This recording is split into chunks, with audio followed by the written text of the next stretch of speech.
Okay. For anyone interested, if you're looking at this later, I guess I should explain a little bit at the beginning what's going on here. I'm currently making my way to the Galactic Hub project, and I've been doing this for a while in No Man's Sky. Ever since I found out about it,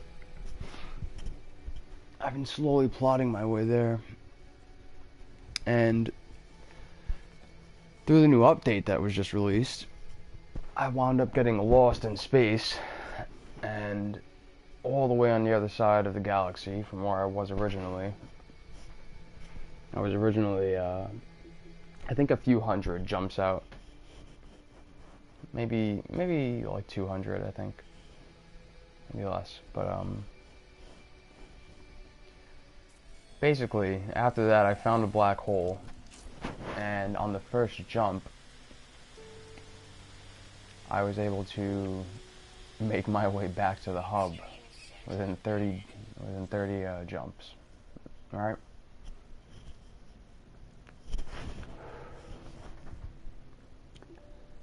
So now I've been making my way, after I exited the black hole, I've been making my way to the hub and upgrading all my technology to, you know, the max like efficiency. You know, I have a exotic ship that I use for warping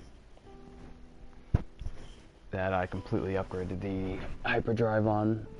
I have a nice attack ship that I use, a nice S-class fighter that I use when I'm actually going around and exploring different star systems. So it helps out a bit when I get attacked by like a load of pirates at a time. But yeah, I guess I'll show you. These are my discoveries here. This is where I currently am right now. I'm actually right by the portal that I discovered for this world. I'll show you show you guys and girls the address to it before I head out and start warping there. But yeah, I mess around with the names. Sometimes I get a little crazy with them. Like even with the this is Alex Jones inspired. There's even a creature called Alex Jones. So for anybody that visits this planet, just know that I don't agree with Alex Jones. And you know, this is just a joke. I'm not like an info warrior. I don't get his jive. So, but yeah, I entered. Where was it? I made sure to name it so that. Oh, there it is. So this was the system I entered from the black hole that got me back, that got me close again. And everything that you see over there, up from that point, is the star systems that I've been jumping. And I've only really been stopping if I see like a planet of interest. See, I left a little tip here too, in case I leave planets as tips. But I only stopped if there was like really interesting planets or like something I needed. Like the frost crystals here, I needed this for my warp drive when I stopped here. So I took a moment to like hang out there for a sec, you know.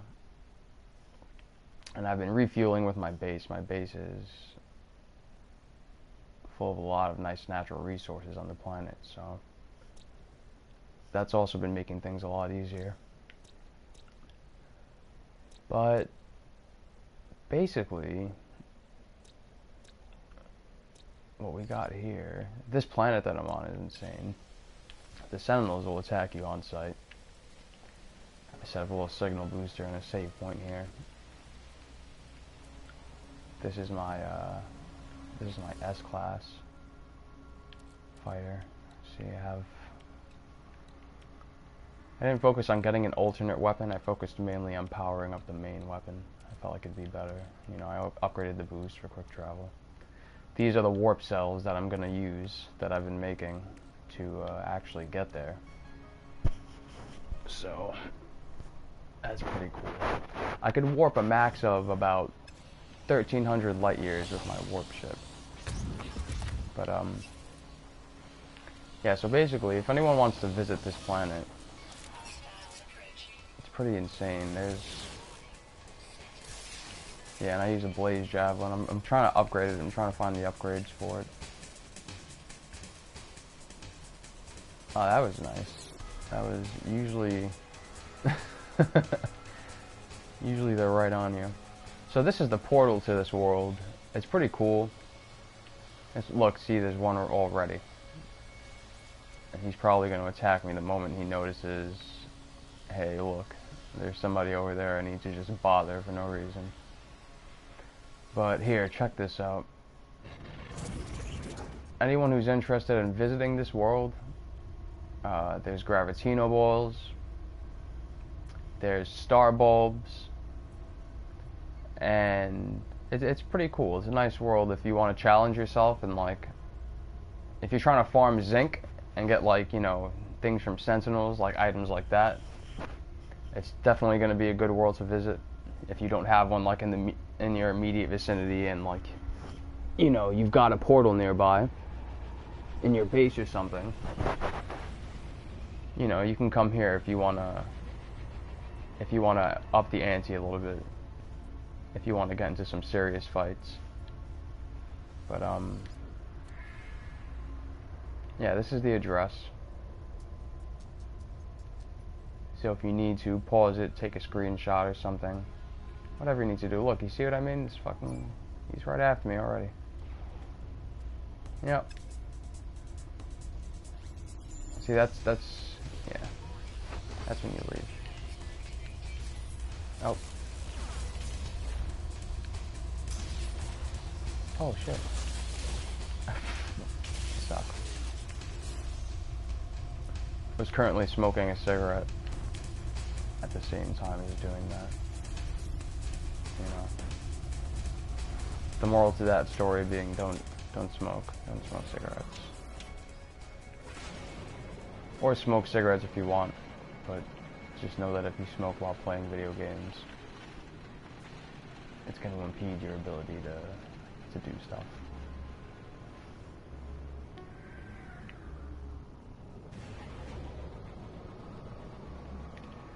For all the kids out there considering smoking. Yeah, so this is my freighter. Nada and Polo were hanging out in this system too. And this is where all my magical ships are.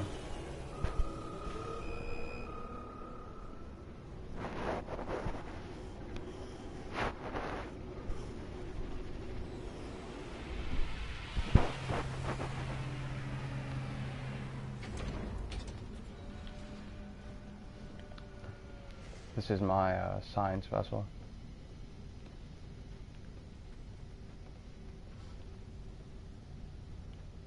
And this is I think this is an A-class fighter I found. I like the wings. I like these ships with this nose. It's pretty cool. And these are two exotics. So here, I'll hop in them for a moment and show you what I got going on here. So this is my warp ship. And I have a fully upgraded warp drive. And fully upgraded, well, I don't know if these are fully upgraded actually, but I have the economy and the conflict scanner. So this is what I use primarily, obviously, for doing my jumps, since I haven't found a warp reactor for my freighter yet. I'm not sure how much further the freighter takes you, but I assume it's got to be really far. And this is the first one I found. You know, I named it the Queen Bee because it's got that sort of hexagonal honeycomb yellow pattern thing going on there. You know, it's a nice ship. It really is. got decent stats. The slots could be better, but you know. Oh yeah, the stats on this one. Let me show you the hyperdrive range. Upgraded, see? That's how far I could warp. 1349.2 in light years.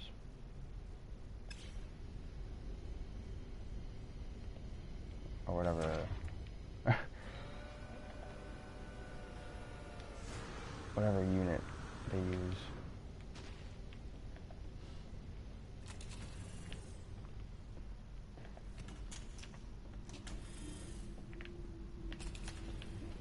Oh, I almost forgot the whole point of this.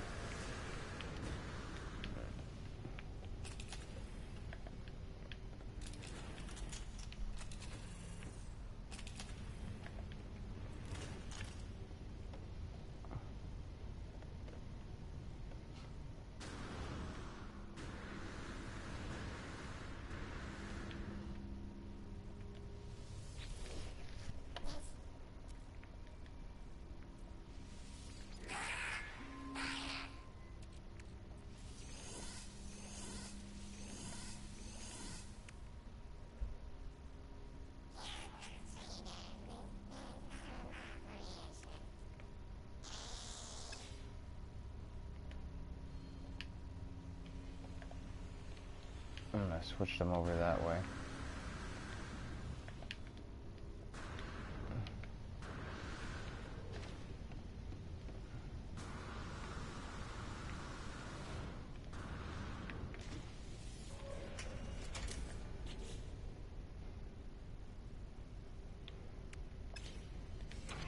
Yep, there's enough space for exactly 20 warp cells. At some point I probably will have to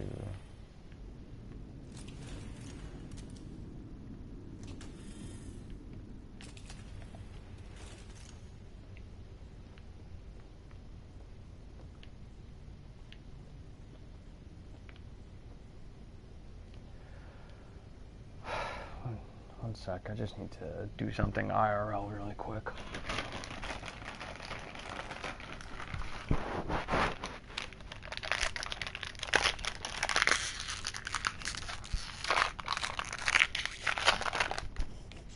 So, I guess while I do this, let me show. This is what my exosuit equipment looks like. You know, I like water planets, so I made sure to try and get the breather, the membrane upgrades as soon as I saw them every time. It really helps out. Now the running helps. I have, I'm trying to get the +3, but I have the +1 and the +2 jetpack booster. And I don't know how to, I don't know necessarily how you would upgrade this yet to like get more slots. That I'm curious about.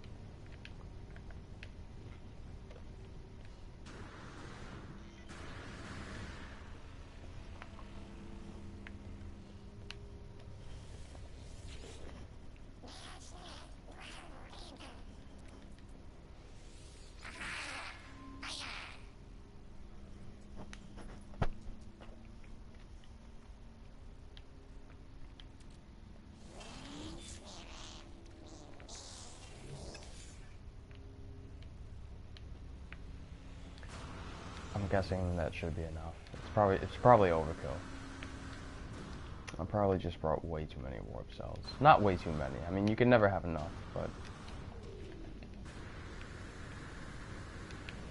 probably is a bit overkill. I could probably use some stored. But all I'm really doing here is warping up until the point where I reach. Oh no, wait, no. There we go.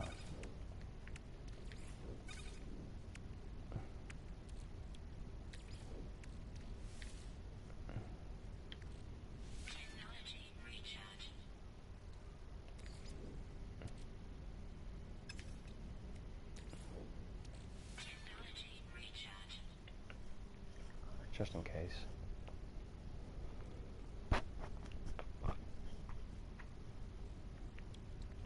Alright.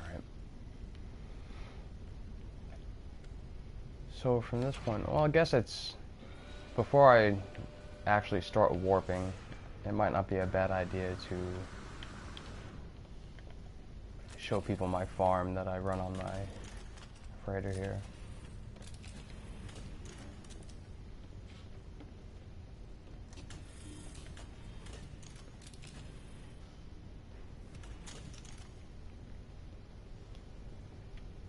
Yeah, I have a lot of cactus and lots of fungus growing. You know, I used to farm the power gel, and now there's apparently a better alternative to power gel. You can build, geez, I forgot what it's called, but basically you make an item from the cactus or something like that, and then you combine the fungus with mordite. All you have to do is kill animals to farm that, so that's pretty easy. And you combine them into an item that's worth 1 million apiece. So if you get, you know, let's say you make 20 of them, that's 20 million right there in your ship's inventory. So that there's a Redditor that posted that. I forgot. I don't remember the name, obviously. I don't really pay attention to things like that, but... Alright, so let's see. I know that I'm about 13 regions away from the hub, right? And...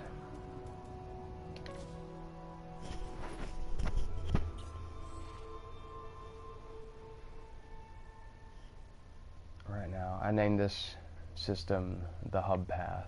That's like my that's sort of what I've been calling it as I follow it, to myself at least, as sort of a play on like the Atlas path, the hub path. Now, let's see, this is as far as it wants to take me, right? It says it'll take me 748 light years on this little, I don't know where this is, which one this is, but that's not my max warp distance. So like if I look at let me look at the center of the galaxy. And let me position myself. Alright. If I go out to 13,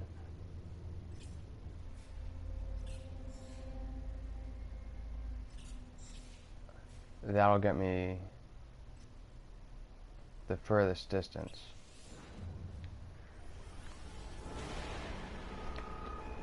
On one warp. So like what I'm trying to do is maximize my distance on each warp, so that my warps are worth more on my way there. Because since I have the fully upgraded warp drive, it's, you know, it makes things a lot easier. Especially when you go away from the path, when, like, you know, you're measuring up the distances yourself of where you want to go. I'm not really going to mess with this battle right now, but...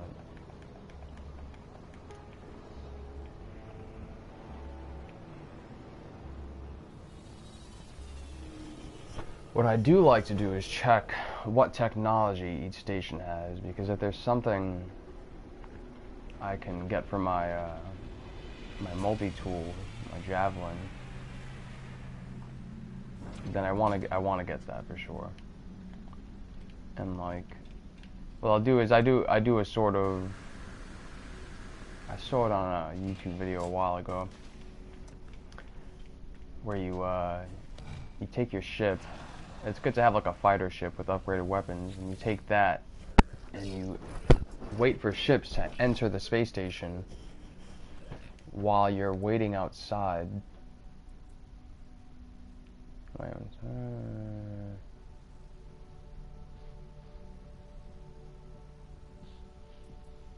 Okay.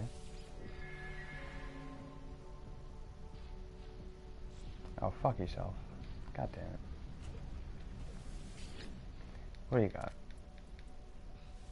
But yeah, basically, you blow up any ships. I already have these.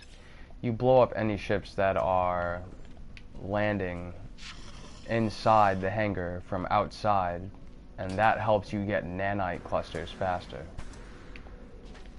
So I think it takes about, I don't know, maybe 10 to 15 minutes if you want to get like, if you're trying to get something that's like 600 nanite clusters, it's probably going to take like 10-15 minutes. And you want to destroy the ships and quickly go back in. But I'm not going to do that in this one, but if the next one has a good upgrade, I'll take out my fighter ship. And I'll see what I can pull off there. How fast I can do it.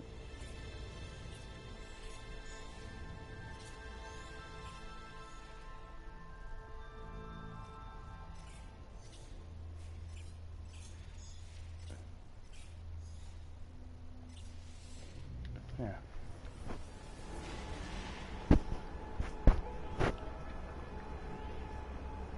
I don't have a waypoint set because after 1 or 2 more jumps, I'm gonna set up a signal booster and check out my location on the Pilgrim Star Path app.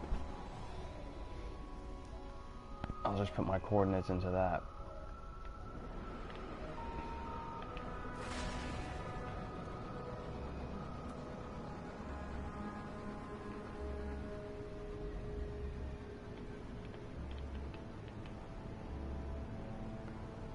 So yeah, I'm just gonna check here and see if there's anything worth stopping for. And if not, whatever.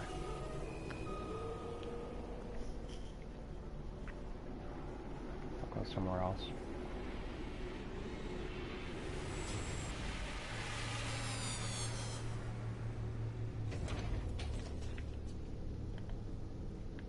Jesus Christ. These ships have a weird hitbox.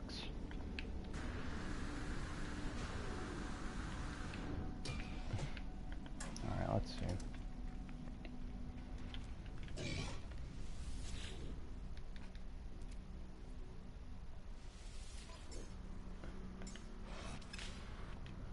Nothing I want.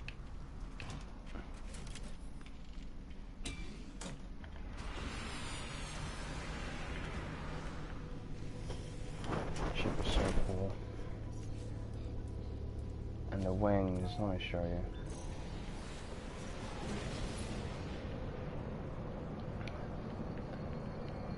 So the wings like fold. It's pretty cool looking when you look at it that way. That's not how it looks like when it's in flight, but that's like me catching the wings folding midway. You know, and then they do this. You know, I like this ship design. You know, it's pretty, very cool ship. Looks like a chicken head. That's what my roommate said. It does. Looks like a chicken or like a rooster or something. You know, number 7. What's that about?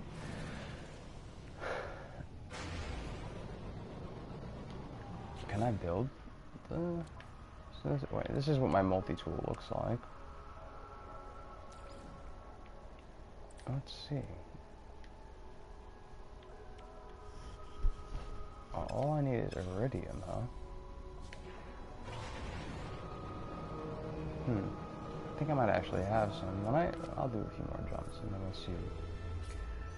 I'll see what I'm gonna do about that. I definitely think the coolant will help me out a lot.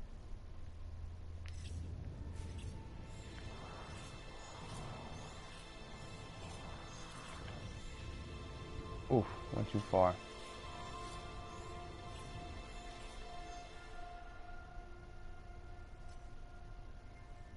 Destitute. Nah, I don't want to go there.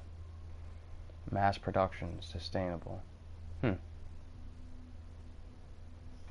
Conflict level, trivial? Yeah, sure. I'll go to a peaceful star. Trivial. That means everybody's just arguing about nothing. no wars. Everyone's just petty.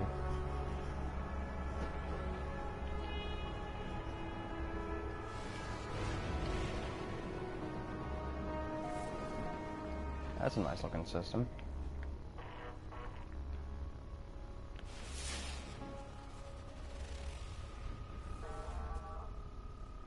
Oh yeah, it doesn't.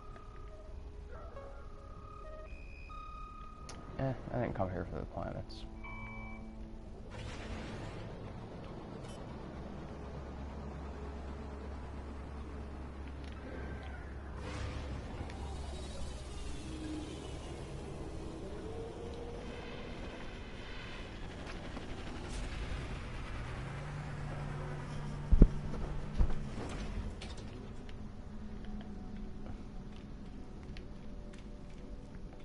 If there's something worth getting here, I'll hang out for a second and I'll blow some ships up. Oh.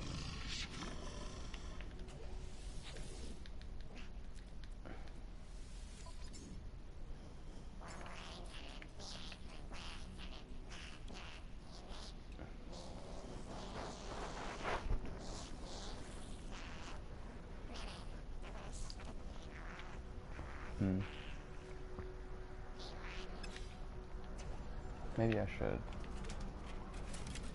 Yeah. I have what I want. Yeah, I should.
Conflict level relax. Okay, so I could sort of just float out here for a second.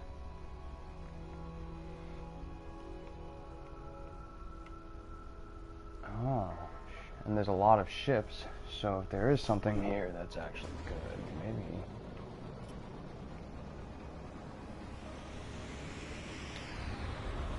I'm gonna park. Oh.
I'm just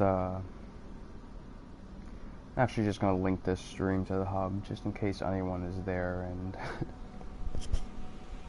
active and listening. Maybe I'll be able to get some help when I get there in terms of directions, or see if anybody's near me.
Let's go check on what kind of technology they've got here.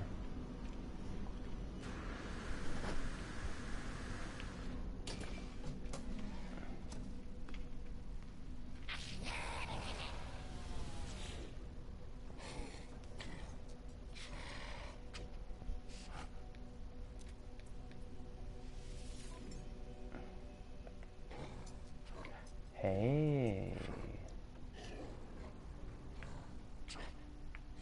that's what I need.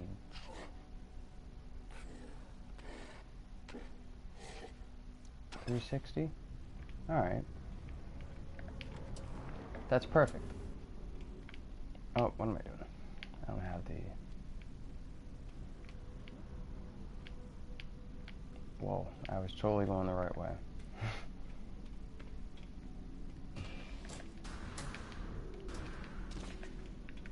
So now I'm gonna blow a bunch of stuff up, get the nanites, and buy that, because I'm gonna need that.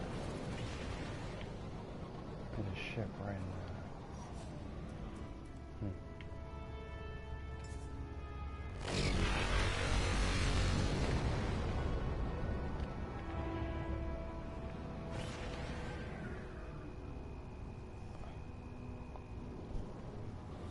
Alright. So once I grab my S-class fighter, I'm just gonna blow up some of these ships in here, get those nanites, and get that technology upgrade. And I'm gonna place a signal booster after. I'm gonna definitely see where I am. I might even be like right on the edge.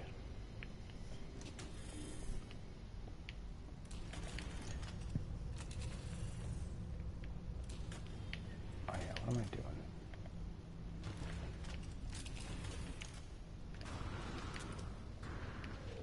Yeah, sorry about that. I have a lot of brain farts.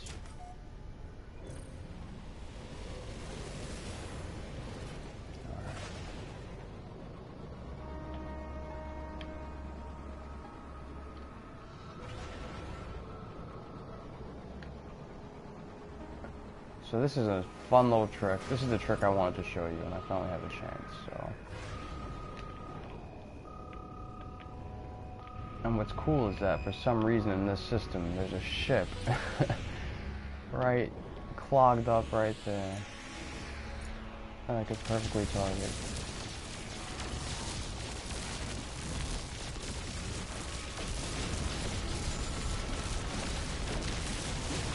Sometimes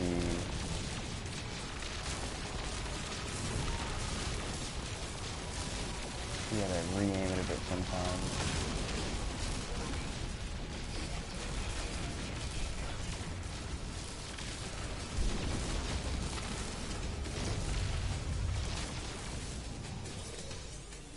See? And that's how I usually get my nanite busters, to buy whatever I need. I don't really farm them on planets. The moment the distress signal pops up, you've got some time to finish up what you're doing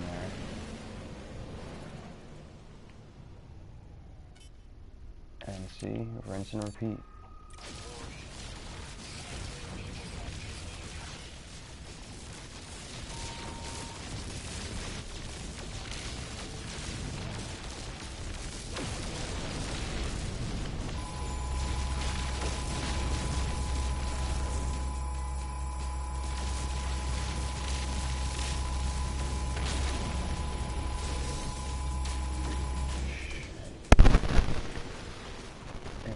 I'm already at 460 here. I'm not even sure if I'm gonna do it a few more times, just because it seems like I put myself in a really nice position here. And I got all these ships all clumped up right there. It's like, I don't know if you know the term shooting fish in a barrel, but this is pretty much it.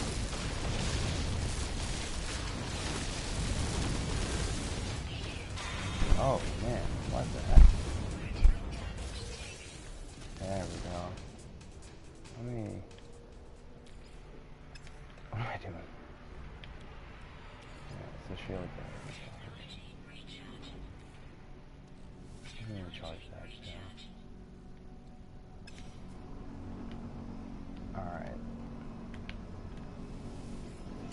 Just rinse and repeat.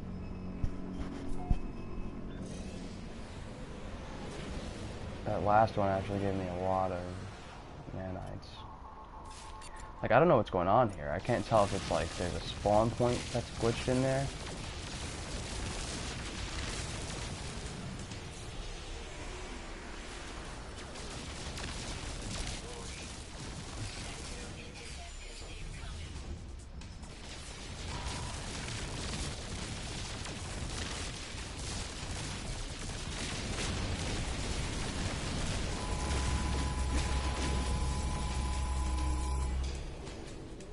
Yeah, my nanites are at 645 already. That's insane. So yeah, like you do this in systems, and you know, if you get lucky like I just did, and you just so happen to find the upgrade you want, and there's a big pile up of shit just clogged up there, you know, it's easy pickings.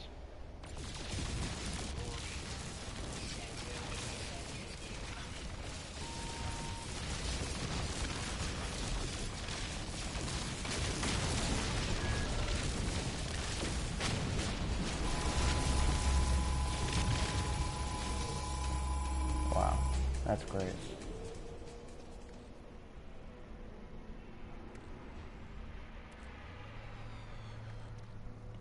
Let's get rid of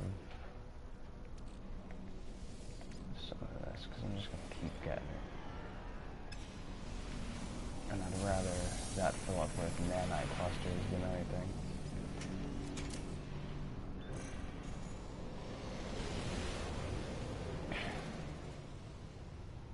You know, once I just want to see how much more I can get really quick before I set down on the planet and set up a thermal booster.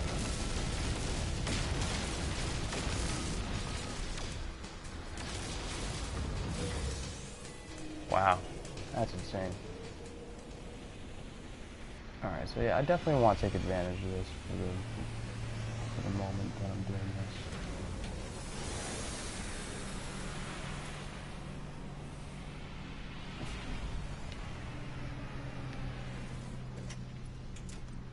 It's definitely a good thing that I found this just now. Stock up on some nanites.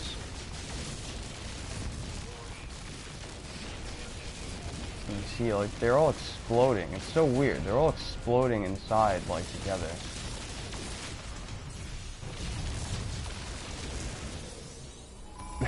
Wow. And see, it fills up quick. It definitely fills up really quick.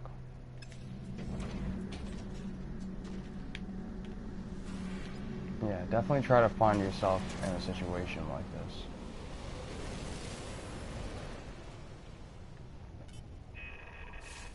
You know, if you keep playing, you keep just warping the systems over and over again, you'll wind up getting it. You increase your chances of stuff like this happening. Oh, I messed up. I let my meters collect it.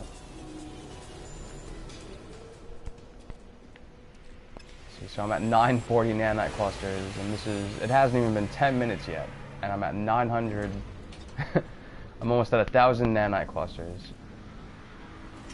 I think it's only been about like 5 or 6 minutes.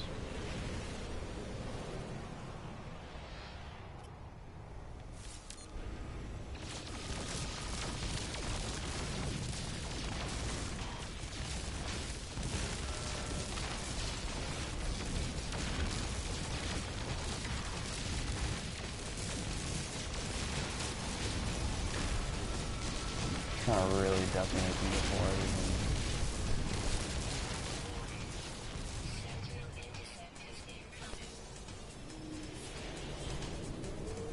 I feel like that should have been more nanite clusters. That's weird.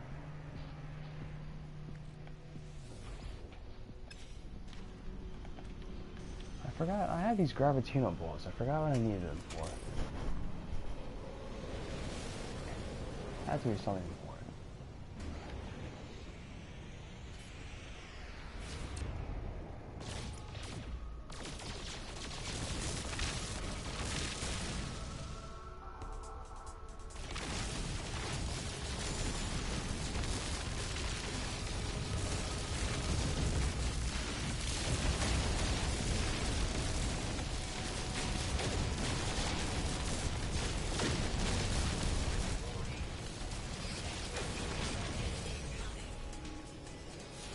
Yes.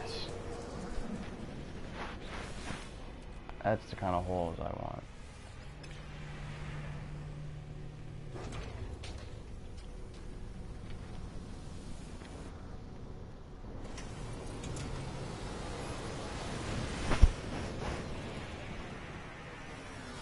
Amazing. It's just like there's just endless ships inside. It's like a black hole of ships.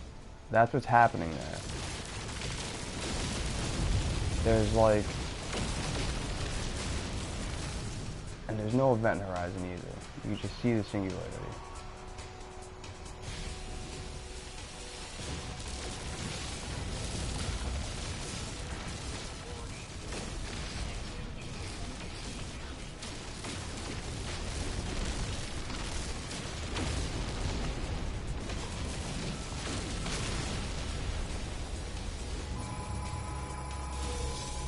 Hey, that's a lot. Wow.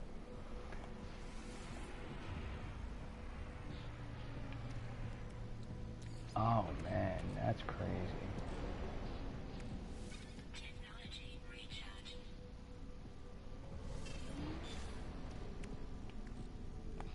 I'll destroy this. Alright.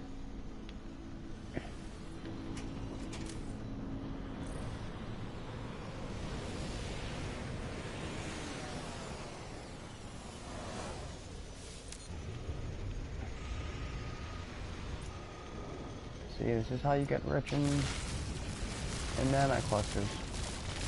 That's how you do it.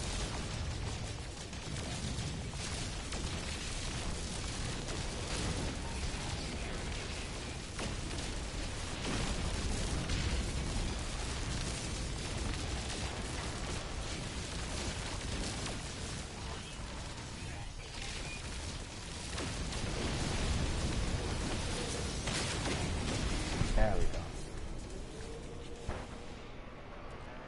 And you pretty much get saved every time you know, that subspace scan is meaningless.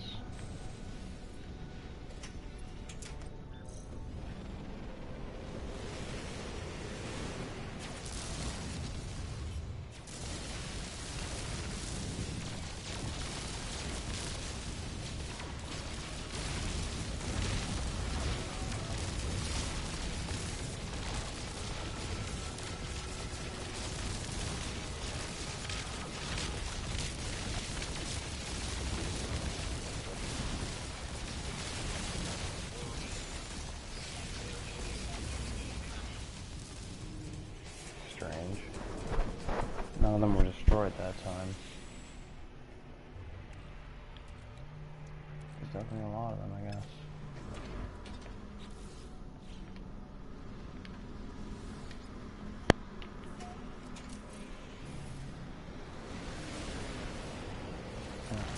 Real quick. What I'll do is just a direct assault.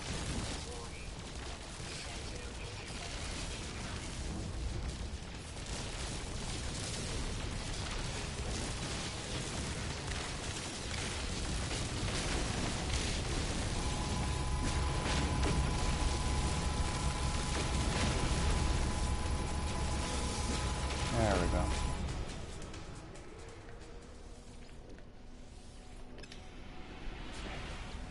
Look at that, 1,500. Jesus.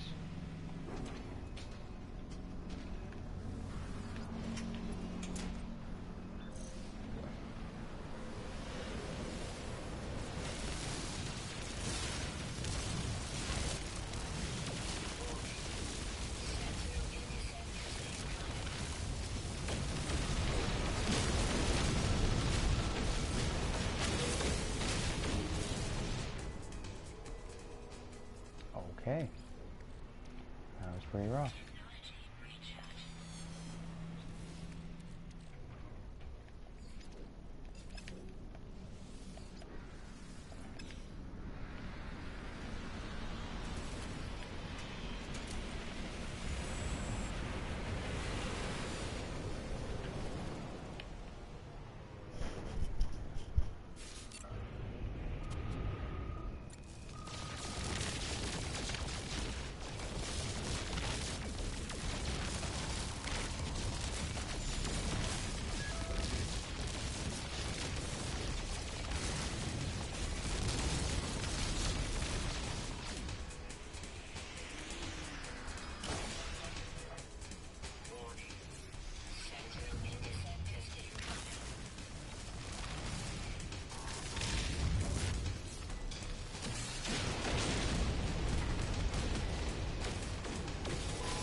I'm way too long in that one. I got too into trying out the rockets. I had to do them at a longer distance though.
Oh boy, this is taking a bit out.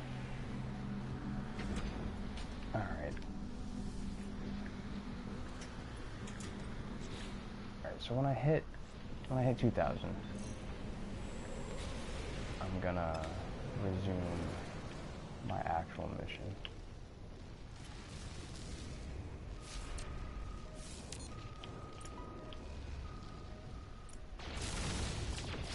Let's see if I can get it.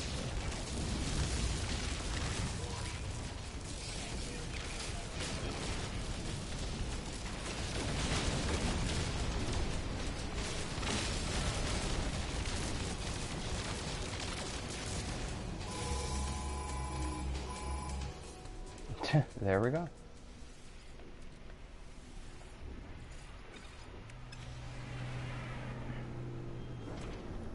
Alright. So you see, I just got...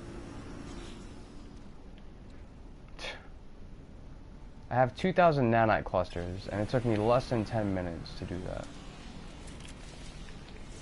Just because that little cluster of ships got clumped up there, I was able to blow them all up in the same spot. So real quick, I'm gonna buy the upgrade that I saw here that I wanted for the javelin.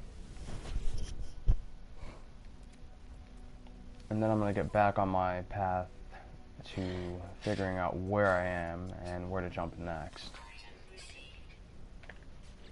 And wait, I didn't check. Do I have the upgrade for that? The items? I don't know, so I need the Radnox, of course. I think I actually have some, I'm not even sure.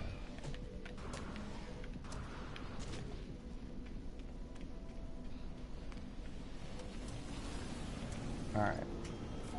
So yeah, basically. Here, and I'll even... See, so... This whole...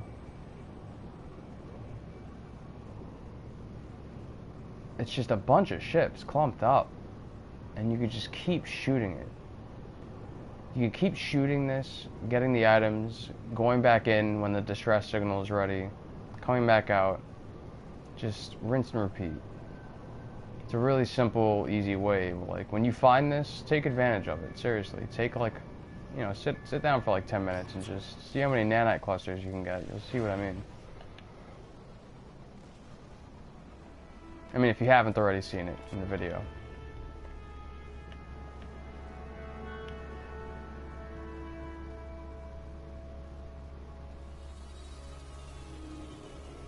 I'm gonna switch over to my warp ship. Oh, well, you know what? Fuck, actually.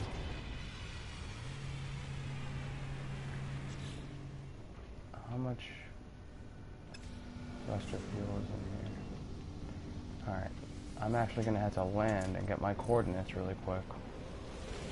Because I want to make sure that I'm still... Well, honestly, I want to make sure that I haven't passed it. So let's see.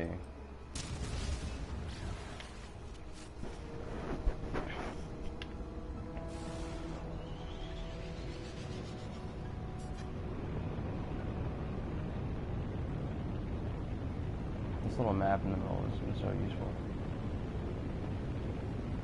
Especially for finding crashed ships on the surface. Really useful for that. Alright. Let's see what we got here. Oh yeah, I'm gonna need to grab some. What do we need?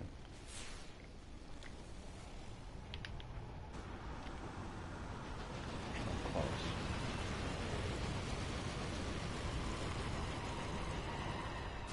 That's good. I understand me over here.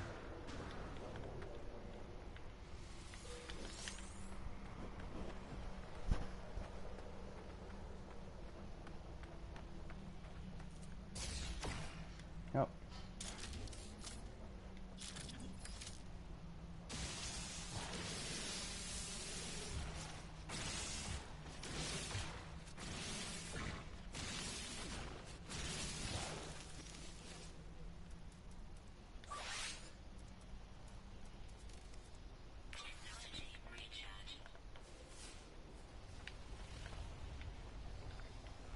Okay, whoa. I'm not going that far for this one.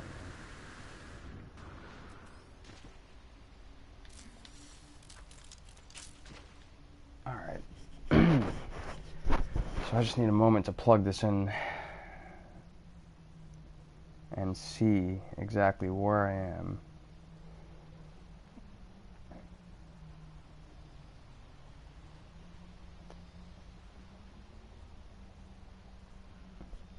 I'm just getting to it on my phone right now.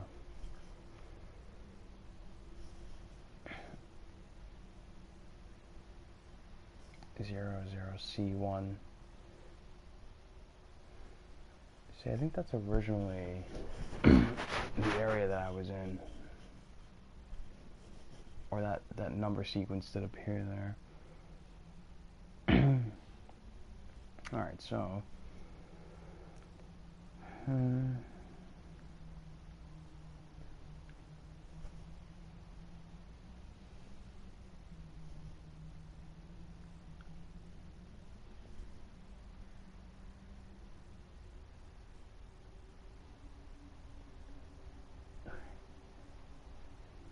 00C1.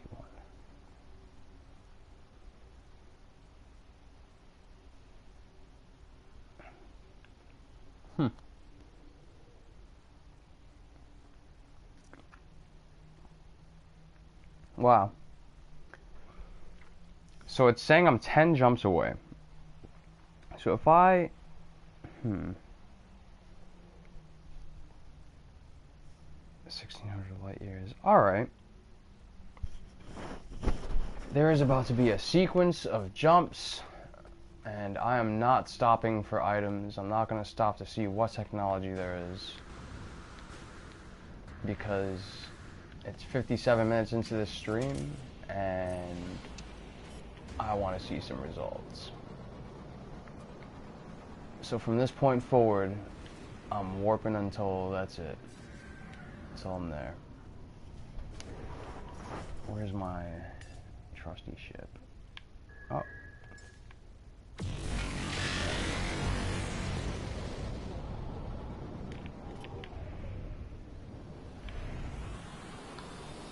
One day I gotta get a new one because this is annoying.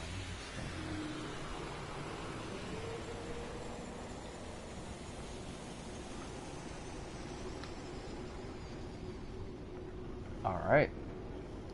An asteroid inside. There's an asteroid inside my spaceship. Inside my freighter. Goodbye. That's funny. Wow. Alright, so anyway. Back to reality, if you want to call it that. What do we got here? We got 15 jumps. It says I'm 10 jumps out, and I've got 15 jumps. Look at that. And I don't even have to... it says 0.66. I could pretty much travel straight. I don't even need to... There's no fuss in here. All I gotta do is travel straight toward the center.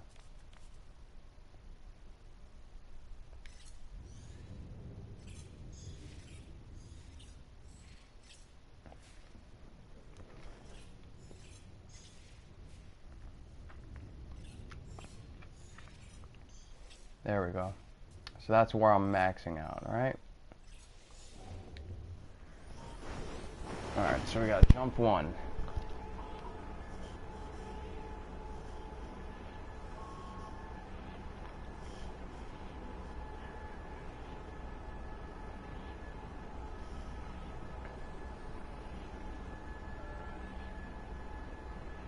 Come on. Alright. Not even stopping. Jump 2.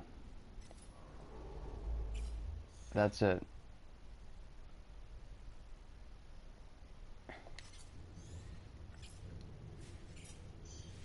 What a wild pathway that is. Why would anyone follow that? What was that? Did that just say 666 light years? Where was that? Should stop there and like name it something cheeky.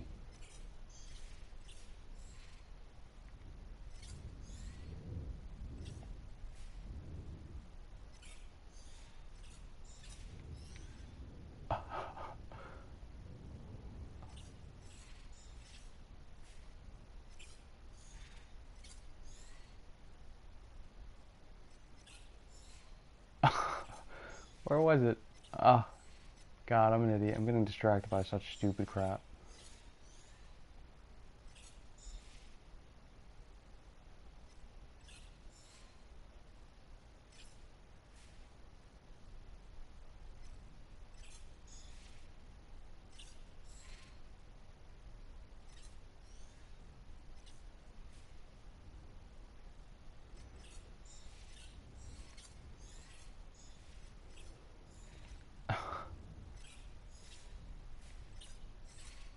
Oh, wait.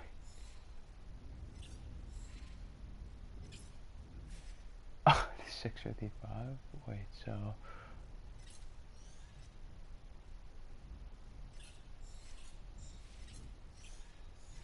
I'm so confused about these distances right now. Like, I have an idea, but it's still all very confusing.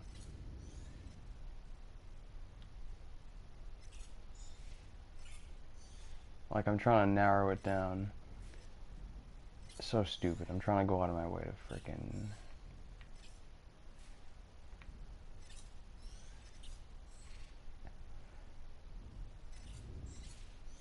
name a 666.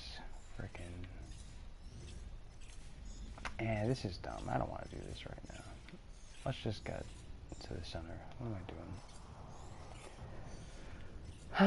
Yeah, so jump to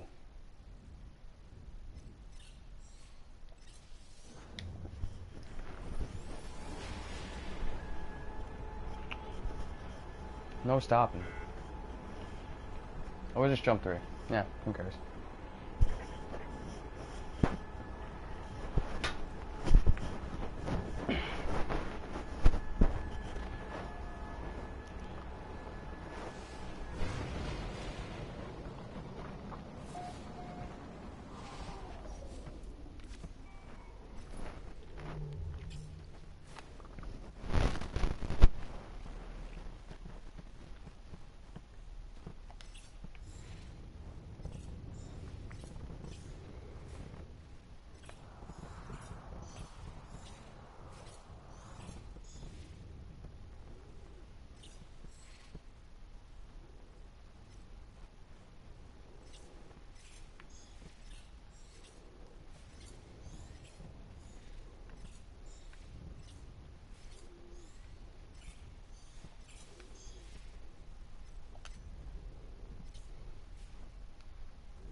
I'm gonna listen to a little Jordan Peterson while I do this.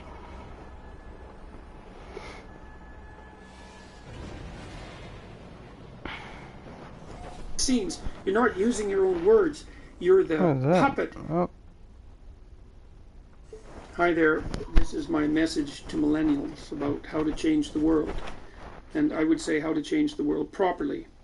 Of course, the question then is, well, exactly what do you mean by properly? And of course, that's the fundamental issue. So I'm going to walk through that a little bit. So I'm going to, and I've also got an offer to make to any millennials that are willing to watch this.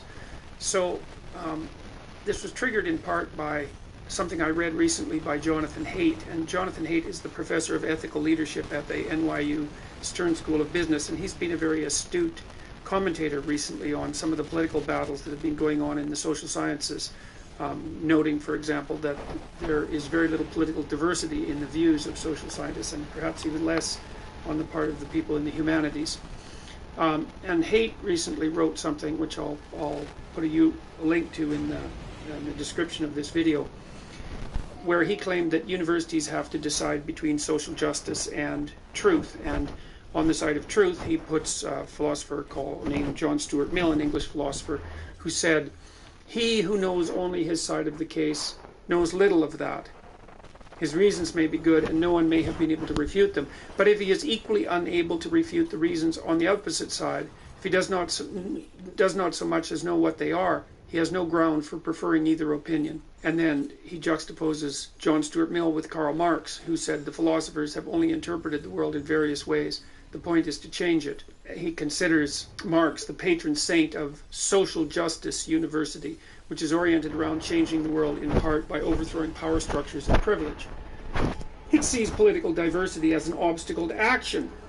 Mill, on the other hand, according to Haidt, is the patron saint of what he calls Truth U, which sees truth as a process in which flawed individuals challenge each other's biased and incomplete reasoning, and in the process all become smarter. Haidt points out that Truth University dies when it becomes intellectually uniform or politically orthodox. So I guess this video is in part my call, along with Jonathan Haidt, for young people to join Truth University. But there's a problem with that, because the university is where the truth is being sought. That's the university. But there's a problem, and that is that young people want to change the world. And it's part of what Piaget, the developmental psychologist Piaget, called the messianic stage. And there's some real utility in that, because we're social creatures, and as we construct ourselves and formulate ourselves and bring our own character into being, predicated on our biological platform, our biological being, we also simultaneously have to integrate adjust to integrate with and negotiate with society, which sometimes needs to be changed. The structure of society has to be preserved, but it has to be updated and improved as it moves forward. And so part of the problem is how to update and improve it without doing that so rapidly that you destroy everything of any value. So the problem I have with the Marxist perspective, and I've had this problem with it for a long time, is that I don't think that you should trust people whose primary goal when they're attempting to change the world for the better is to change other people. And you can tell who those people are because they're always blaming other people and they're looking for victims. They're looking for perpetrators and victims, and then they're going off to stop the perpetrators. And I think that's wrong because, as Alexander Solzhenitsyn said, he's a great Russian writer who helped bring down the Soviet Union, he said, the line between good and evil runs down every human's heart. So the real battle, as far as I'm concerned, and I think this goes along with the tradition in which John Stuart Mill is firmly placed in, is that to overcome tyranny and malevolence and chaos and nihilism and the desire to bring everything to a halt, you have to repair the fissures and the rift that's in your own soul, basically. And that means that you have to confront the evil that lives in your own heart. And there's a statement from the New Testament that I think is very much apropos with regards to this particular idea. And this is part of the Sermon on the Mount, which is a central text in the Western tradition. I would say obviously central to Christianity, but central to everything that Western civilization has built. And so Christ says to his followers, why beholdest thou the mote that is in thy brother's eye, but considerest not the beam that is in thine own eye? Or how wilt thou say to thy brother, let me pull out the mote out of thine eye? And behold, a beam is in thine own eye. Thou hypocrite, first cast out the beam out of thine own eye, and then shalt thou see clearly to cast the mote out of thy brother's eye. Well, I like that quote because it places the responsibility for change at every level of being on the individual. And obviously the individual interacts with society, but the idea here is that unless the individual straightens out his or her own soul, there's no possibility that the impact the individual can have on society can be anything but say harmful in proportion to the harm that's still in the soul. These are important things to know. They're vitally important things to know. But then we're faced with the conundrum that young people also want to change the world. But that's no problem because I think you can bring Truth University together with the desire to make real change. But change has to start in the right place. So I'm going to tell you how I think you should change yourself so that you can change the world. And so that the world that you bring into being will be a better world and not a worse one.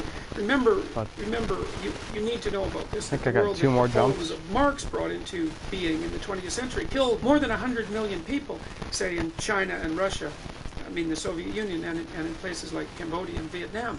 The world certainly changed as a consequence of Marxist doctrine, but it didn't change in a good direction. And of course, the Marxist doctrine is making itself heard in a massive way across the West again now. So, all right, so what should you do about that? Well, here's an idea.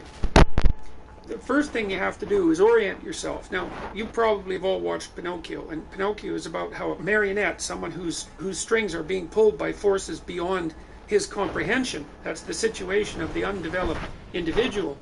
Geppetto, who's a benevolent father, so a benevolent symbol of benevolent culture, makes a puppet, his son, and then wishes on a star. Now, a star is something that glitters up in the sky, and it's associated with the transcendent and the beyond and the divine. And if you look up in the night sky and it's very dark, you get a feeling of awe. It's because you're confronting your soul, so to speak. Your individual soul is confronting the cosmos, and you can feel a relationship between you and the totality. So looking up into the sky is like a religious experience if it's a starry sky.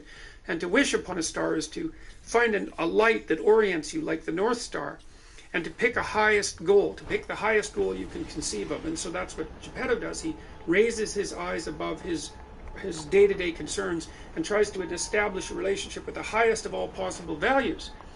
And he has the most profound of wishes, and the most profound of wishes is that the puppet that he's created could become a genuine individual, a genuinely fully developed human being. And that's what you can wish for yourself.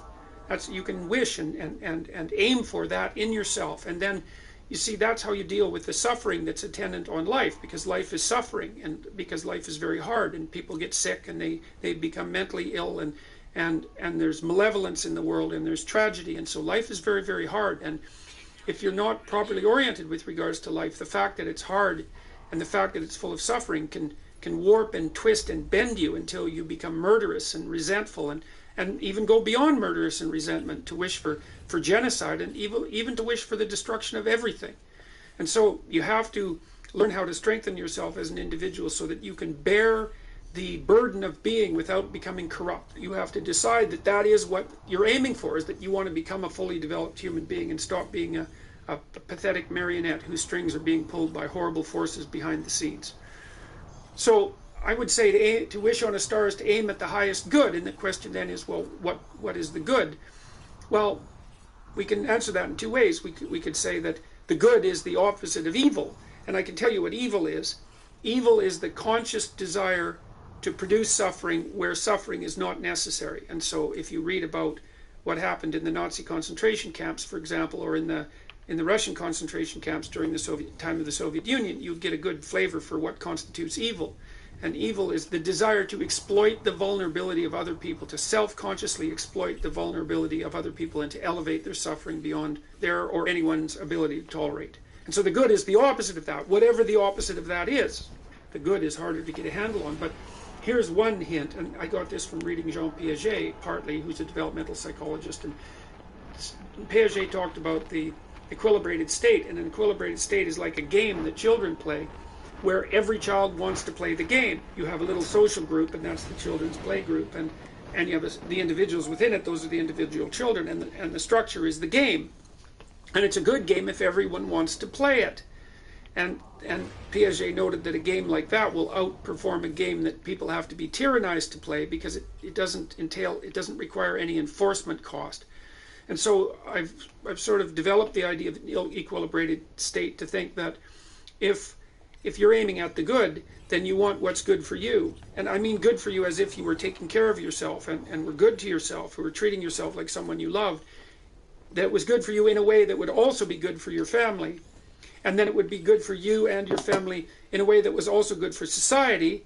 And then it would be good for you and your family and society in a way that would be good for the world. And then it would be good now, and it would be good next week and the week after, and a year from now, and as long into the future as you can see. So the good is something that's equilibrated across multiple levels of being in multiple time frames simultaneously. And it isn't necessarily that you know what that is going to be at any given moment, but you can orient yourself so that's the state that you want to exist in. And I can tell you, as far as I can tell, when you exist in that state, even moment by moment, your life is imbued with a sense of meaning, and that sense of meaning can help you transcend suffering. The philosopher Nietzsche said, "He who has a why can bear anyhow. He who has a why can bear anyhow." And so Nietzsche's idea was that if there was purpose in your life of sufficient grandeur, that not only could the suffering in life be accepted, but maybe it could even be appreciated. Like it could be that you're willing to bear the burden of being because of the exciting things that you can do with being, the things you can build, and the things that you can bring about. And that might be the highest imaginable state of being, and that's a form of paradise. But it's not a paradise that you attain by transforming others. It's a paradise that you attain by transforming yourself.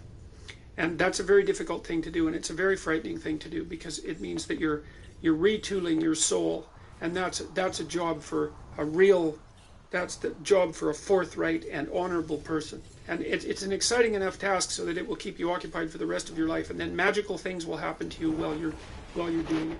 And the world will arrange itself around you in the most wonderful way, in a musical way, so that every part of what you're experiencing plays off against every other part in a manner that has meaning embedded in every aspect of it.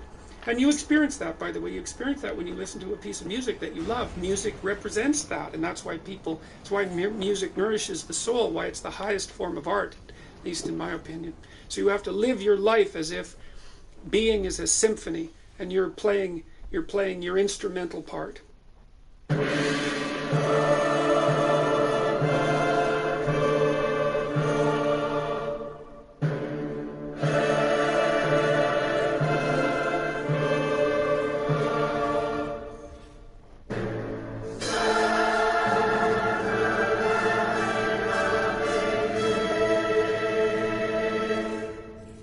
once you orient yourself, then you have an obligation, I would say, an obligation to the development of your soul to speak the truth. You have to be oriented properly, though, because the truth is something that exists in service to an ideal of sorts. Then you can imagine that you could use your language two ways. You can use your language to manipulate the world and to extract from it what you want. So, for example, maybe you go out on a date with someone and you decide that the end goal of the date is to have a sexual partner for the night, and then you can craft your language to manipulate the person into providing you with what you want. And that's like an instrumental use of language. But the problem with that, there's many problems with that, but one of them is that what if your idea about what you should want is wrong? Like maybe that's not the way to treat someone that you're on a date with, out on a date with. Maybe you're minimizing and reducing the interactions between you from what could be a healthy and elevated state of interaction and discourse to something that basically the pursuit of impulsive pleasure, and maybe that's not good for you next week and the week after and a month down the road. Maybe orienting yourself towards impulsive pleasure is a very bad idea. Remember what happens in Pinocchio. Pinocchio goes to Pleasure Island, and Pleasure Island is a place where impulsive pleasures can be had at a moment's notice. But what Pinocchio discovers, along with Jiminy Cricket, that Pleasure Island is run by masked totalitarians. They're all dressed in black, you remember, and they're turning the children and adolescents who are on Pleasure Island, they're depriving them of their voice, turning them into braying jackasses, and preparing to sell them as slaves to the salt mines. And so there's an implication in that story that the pursuit of impulsive pleasure is one route to totalitarianism and slavery, and I believe that. So perhaps orienting your language towards the gathering of impulsive pleasure is a misuse of your highest gift, the gift of logos, the gift of communication. The alternative is to orient yourself towards the highest good, as we already described, and then speak the truth. And you can tell when you're doing that, or you can tell when you're not doing that, because if you're not telling the truth, if you're using someone else's words, you're being manipulated in a sense by forces that are behind the scenes. You're not using your own words. You're the puppet of an ideology or another thinker or your own impulsive desires. And you can tell when you're speaking like that because it makes you feel weak. It makes you feel weak and ashamed, and you can localize that feeling physiologically. If you listen to yourself talk, you can tell when you're speaking properly, you will experience a feeling of integration and strength, and when you're speaking in a deceitful or manipulative manner, you'll feel that you're starting to come apart at the seams. And what you need to do is practice only saying things that make you feel stronger. And that'll mean, to begin with, that you'll notice that almost everything you say is a lie. It's either a lie or someone else's words. It's very hard to find your own words, but you don't actually exist until you have your own words. So then you try to teach yourself how to speak your own truth, and you listen to other people while you're doing that, because they can help you shape and correct your words. They'll react to them badly if you formulate your ideas badly, and if you listen and pay attention, then you can learn to formulate your words more and more clearly and accurately, and that makes you more and more powerful. It gives you more and more authority, which is the beneficial form of power. Okay, so you do that, and then you have to make a decision of faith, and that's basically, well, that you can either use your language to manipulate the world and make it do what you want, or you can use your language to try to articulate the truth as carefully as you possibly can, and then you can see what happens. You have to let go of your desire for the consequences that you want. You have to assume that if you speak the truth, the results are the best that is possible under the circumstances. And so it's an exciting way of living in some sense. It's like continually walking off a cliff, because you don't know what's going to happen next if all you do is say what you think.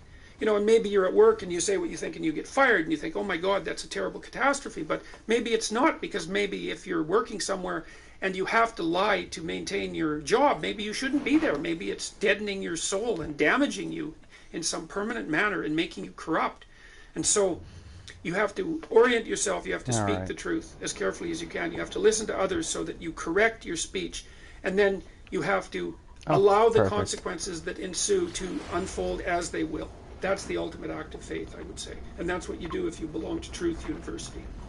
All right, so more practically speaking, then you should educate yourself. And it's not that easy to do now, because you have to find people who can actually tell you mostly what to read, and maybe also how to write, because writing is a way of formulating your thoughts ever more precisely. That's why you go to university, to learn how to write.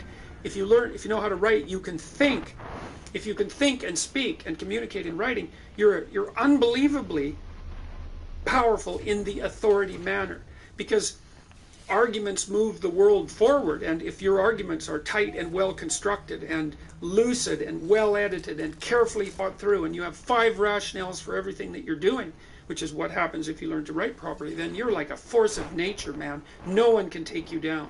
And that's one of the things that people aren't taught about why you go get educated, especially in the humanities. Humanities education, if it's real. I'm just gonna pause that for a moment, just to put my coordinates in. Let's see what see where I've ended up, because I did jump a really far distance just now.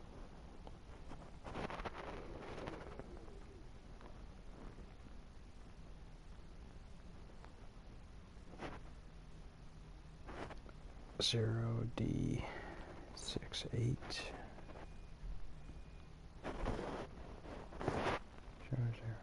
D 5. Cool.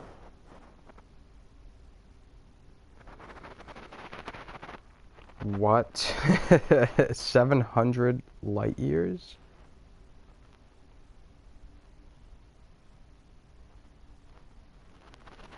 What? 758 light years?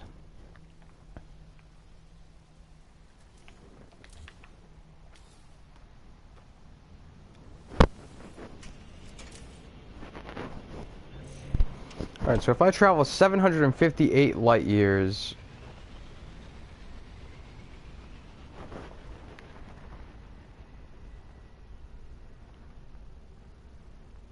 and I'm a region below, okay.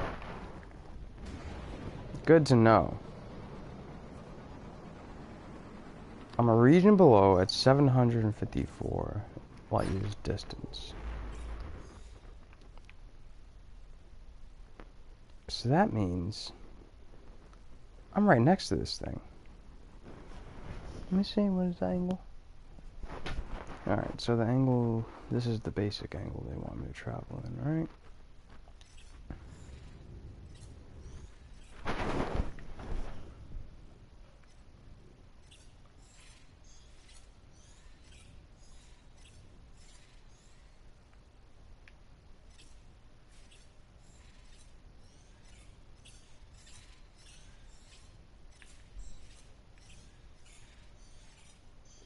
Oh, what?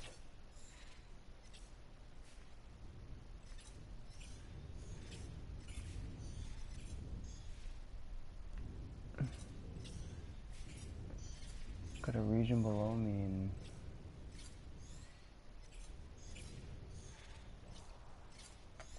No, wait a minute.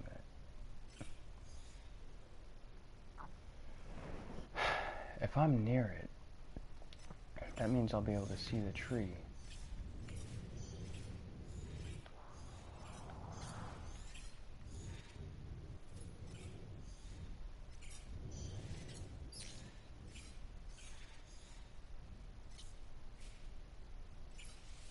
Let's travel here really quick.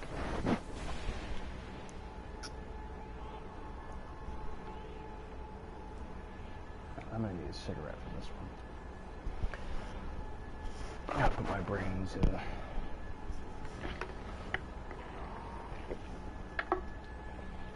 that mode. Alright.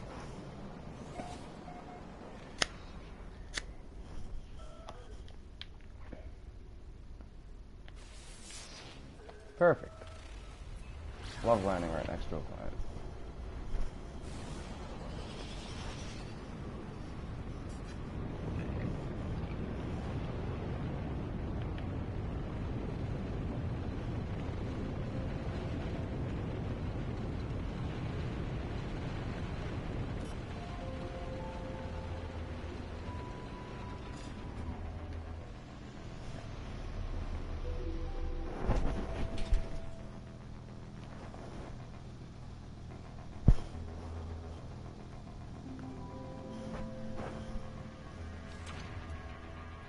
This is really exciting for me.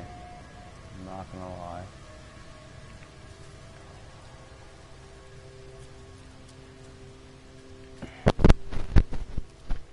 Why can't I? Oh, I need a little bit more plutonium.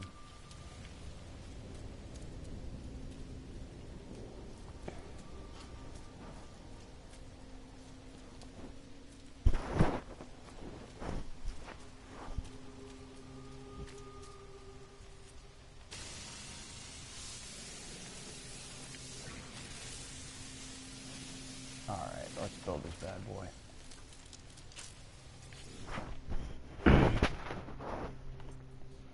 Alright, so this is the second location I'm plotting, and we're gonna see just how far I am from the hub now. I should be right next to it, like super duper close, ridiculously close.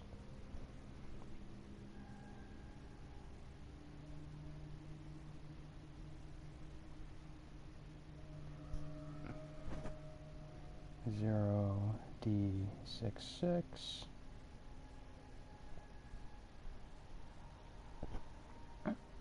015A.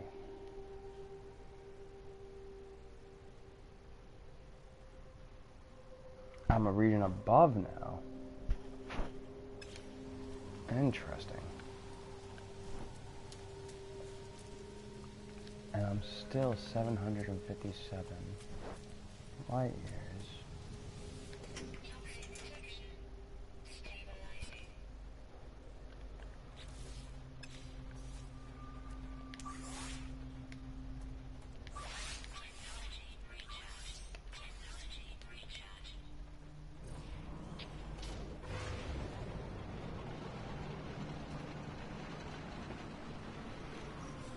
So I got one more jump until I gotta make more fuel. I'm gonna be really careful about this one. So it says I'm a region above it, and it says that I need to travel 24 degrees to the left. Alright, so let's say that's 24.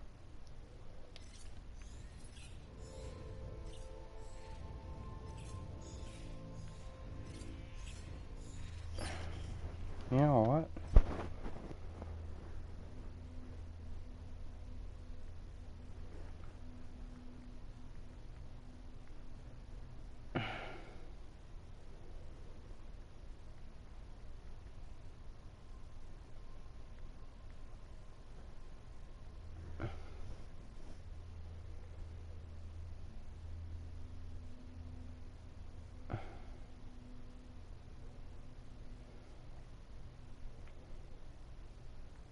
Let's look at this map of the hub. Maybe I'll be able to figure out where to travel from there. Alright, so that, and then I'm guessing down. Alright.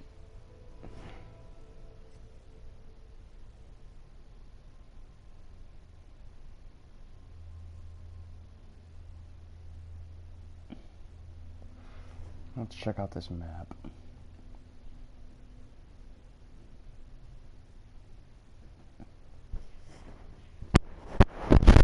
Oh, this is a big map, Jesus. Alright, so I'm a region above.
doesn't make sense.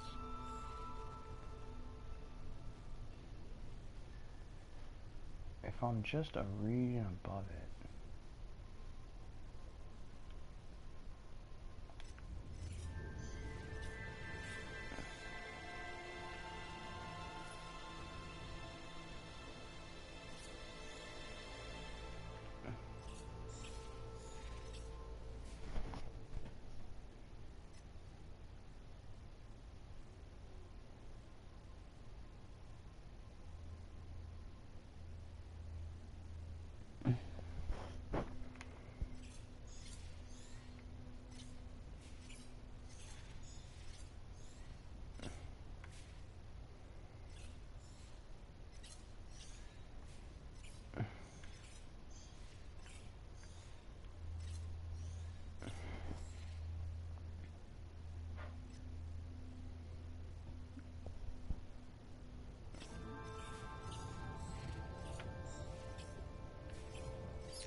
Alright, it's saying, damn man, where could this thing be?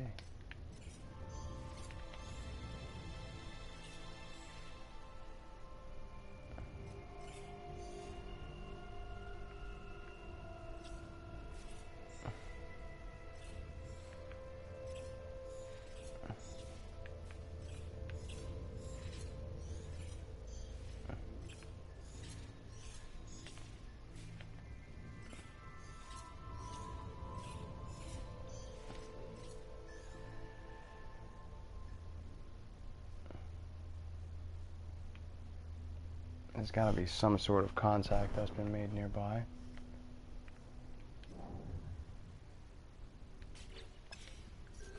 Alright, let me check again.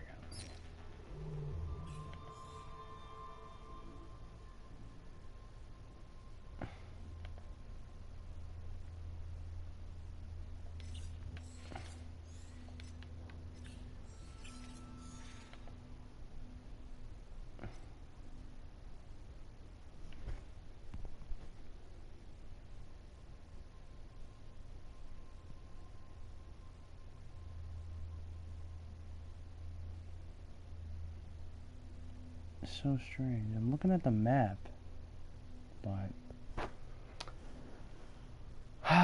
jeez. Oh man, hello games. You really made this place huge.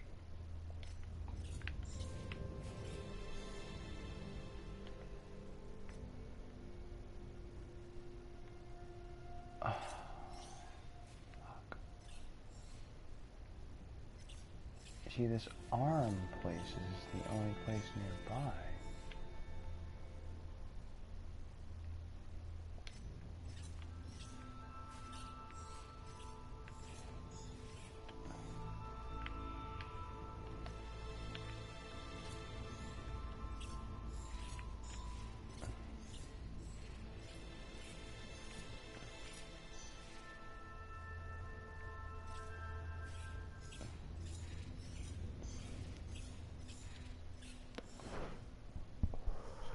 Hi, I see contact.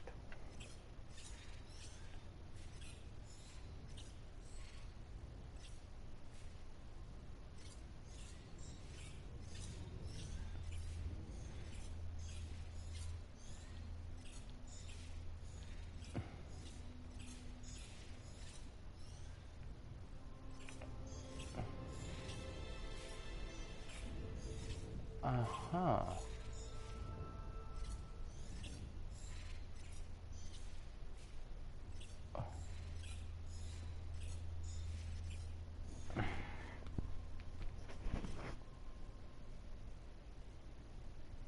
What's the name of this nebula? Coxett's head?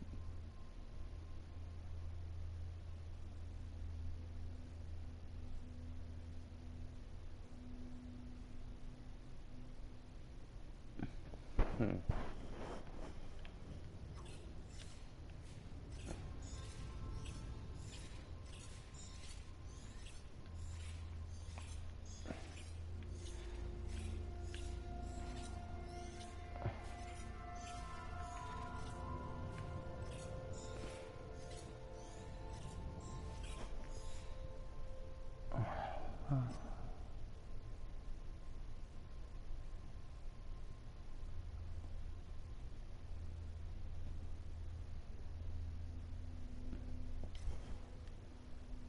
Alright, so let's do one more. Let me see. So it's going to be in this direction, if it's in any direction, right?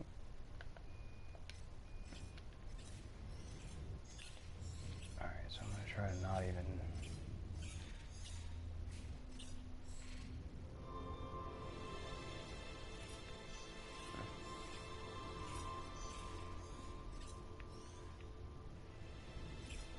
this C.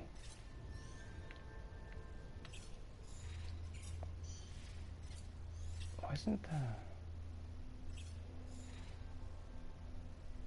the tree itself is supposed to be like upside down or something?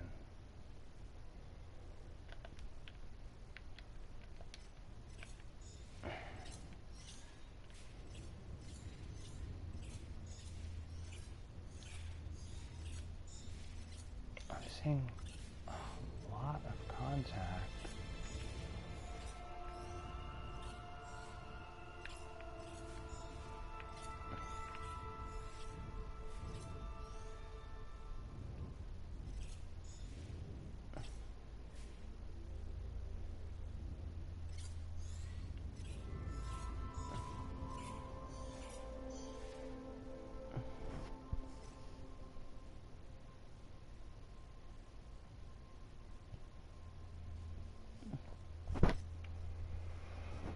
Huh.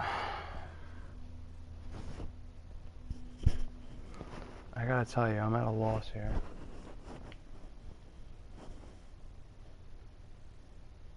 I'm not sure of the accuracy of this app anymore.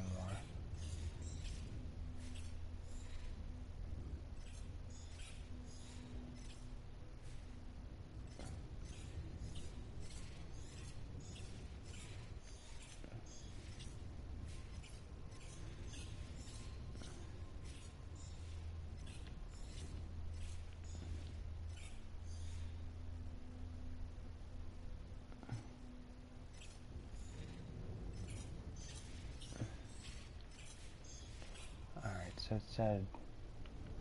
Oh, fuck, man.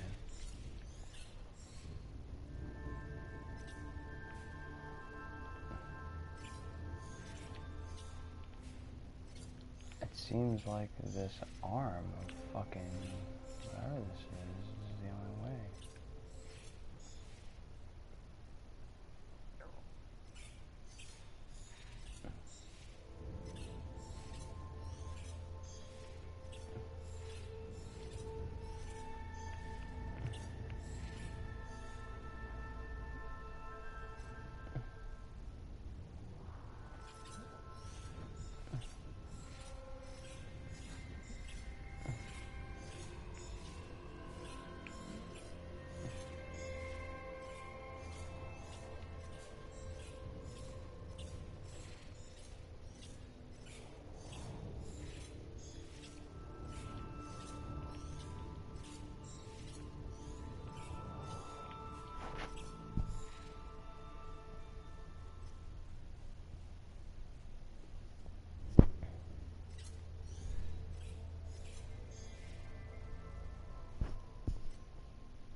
Huh.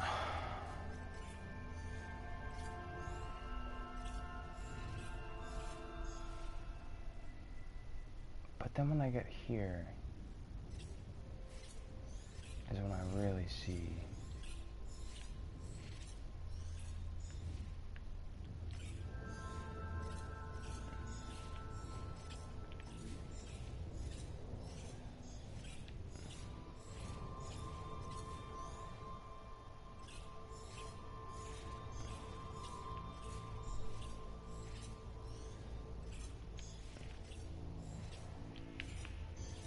Huh.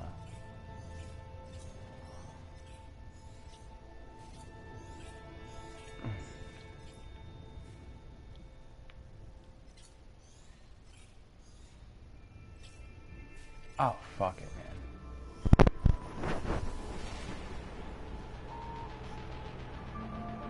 Oh, there's something.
This is 046E.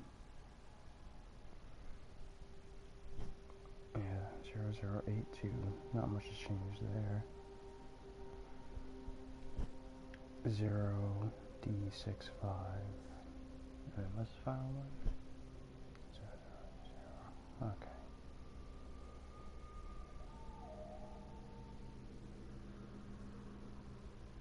Oh, wait. Oh, fuck. This is perfect.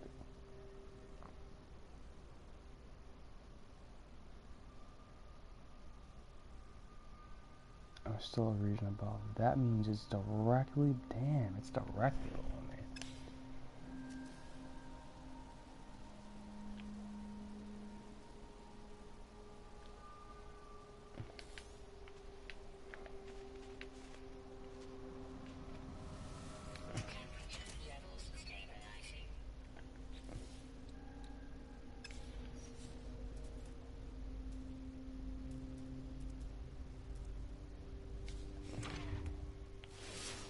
Oh boy, okay.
I have to make some warp cells really quick.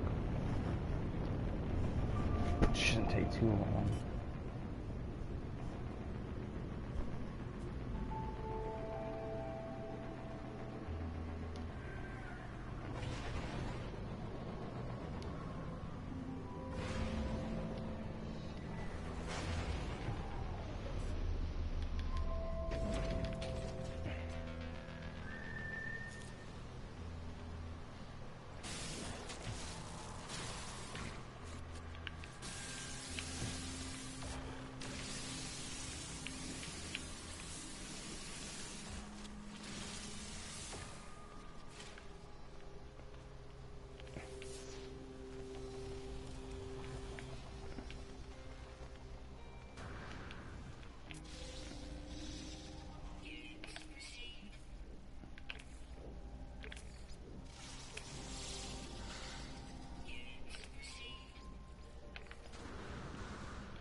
Wow. That was close.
If you're a person who's new to the game and you've been trying to figure out a fast way to make warp cells, there you go.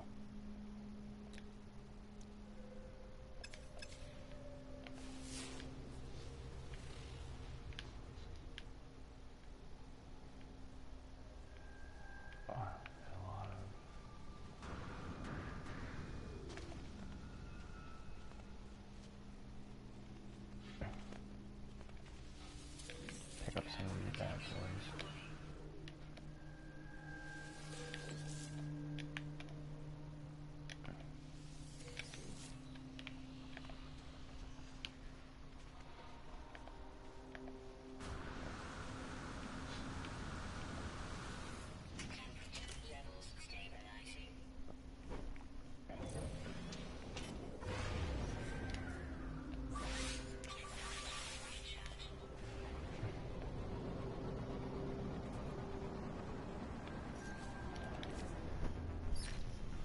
So now,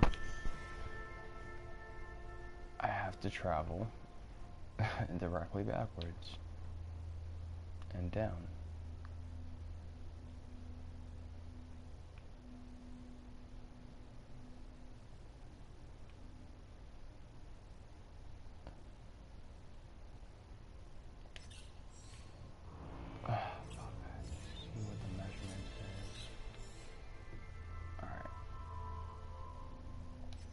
To be the third, essentially. So let's see. That's it. Now it's 13.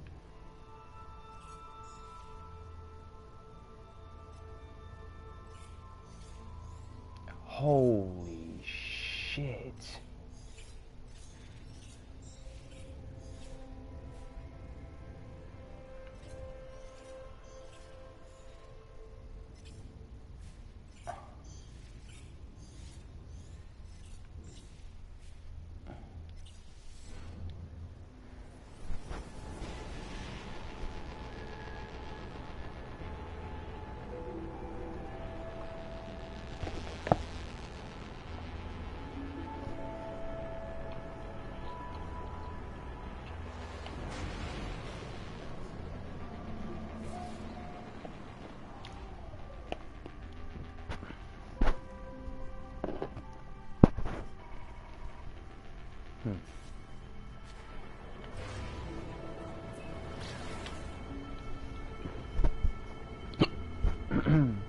Oh.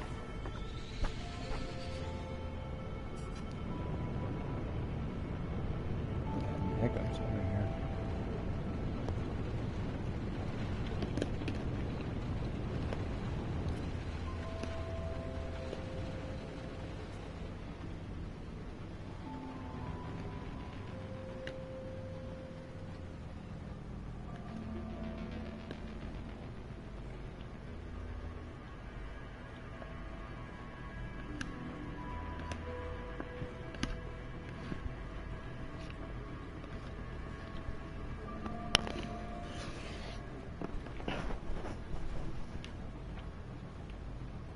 Oh wow.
Alright. Update location.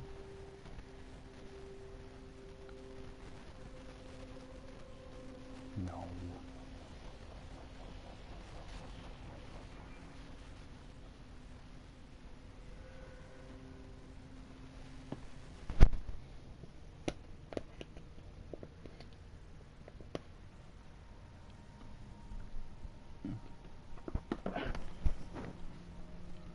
Hmm.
Oh shit, that means I'm level with it.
I'm one jump away.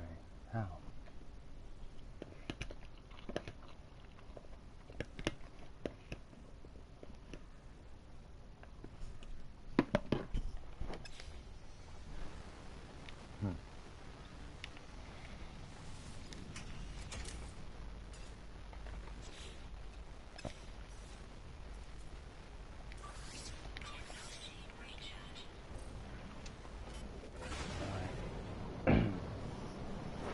If it says I'm one jump away, I'm just going to trust it.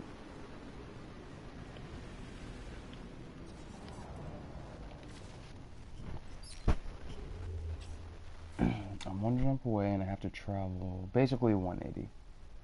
I have to travel directly away from...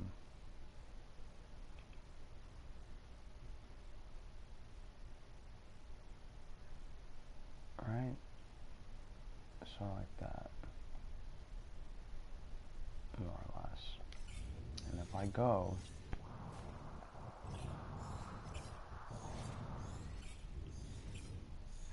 Oh.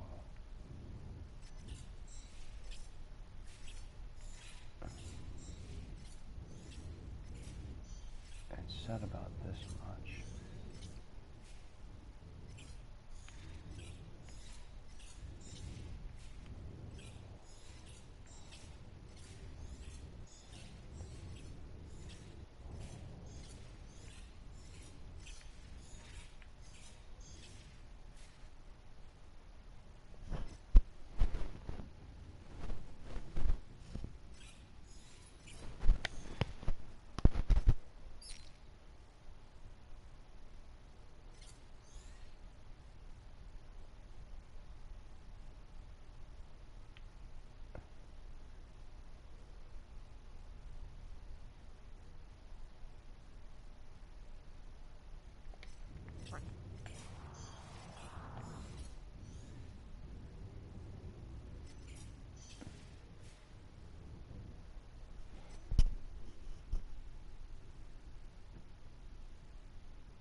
Wow.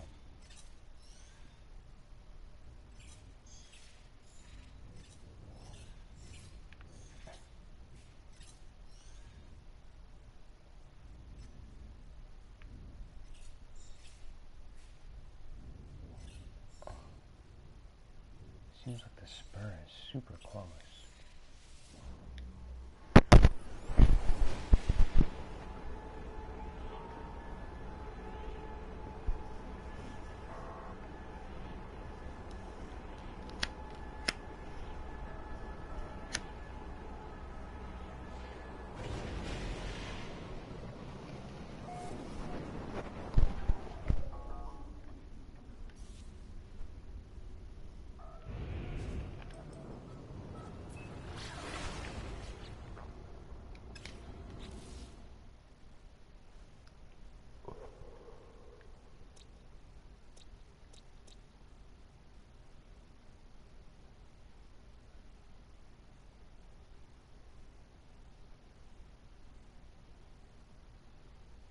Seems as though I made it then.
What do we got in here?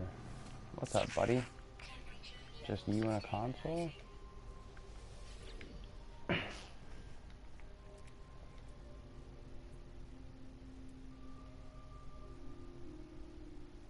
Oh, I didn't even read what it said.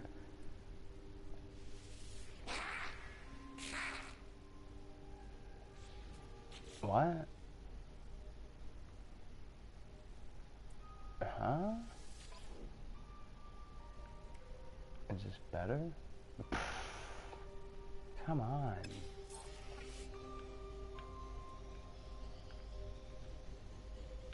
I mean, thanks anyway, but still.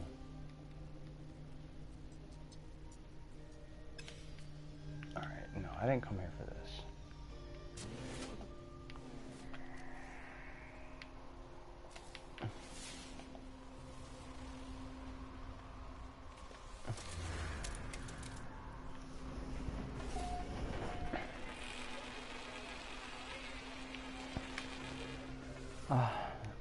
So, I'm basically in the hub. There are systems that are labeled with the hub label. So now what I'm going to do is switch my coordinates to the capital so I can start working my way to the capital before that party happens or whatever's happening. Before everybody decides to up and move right when I get there. I want to at least, you know, I want to at least enjoy what it was before everybody leaves. And we move to that new location.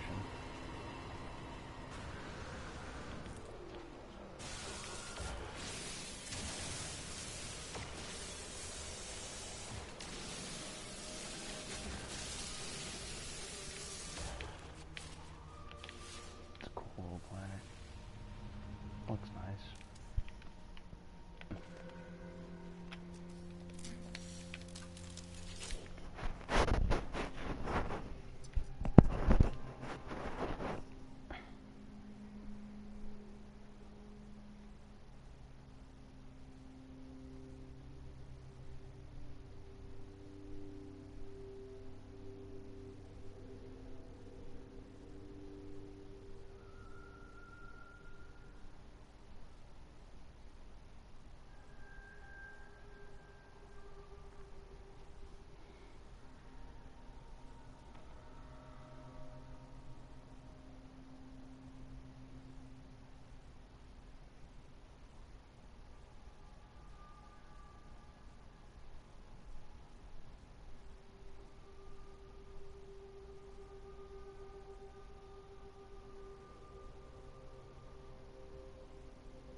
I'm updating my Reddit post.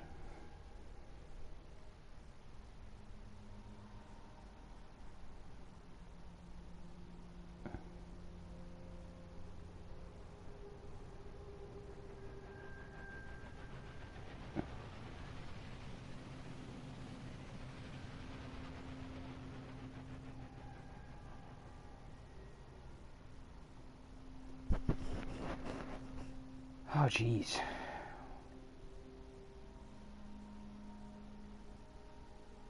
Yeah, obviously something went wrong with that.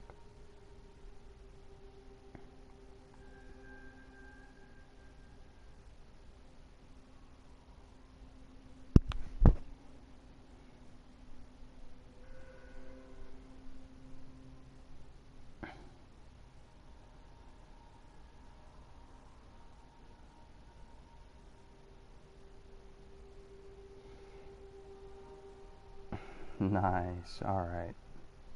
I have the coordinates. Now let me just plug them in.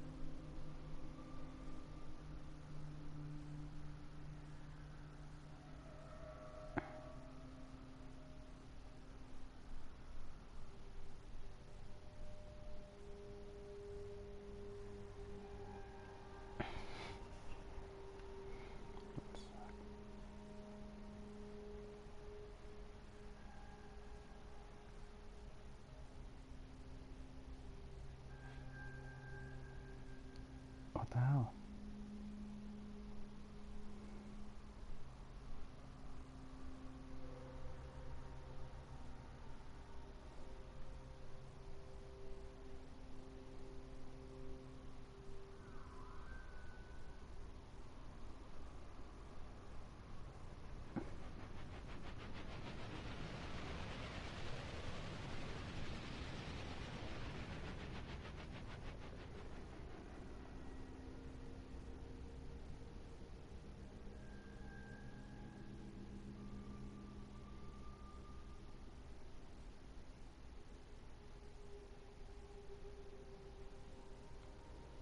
Alright.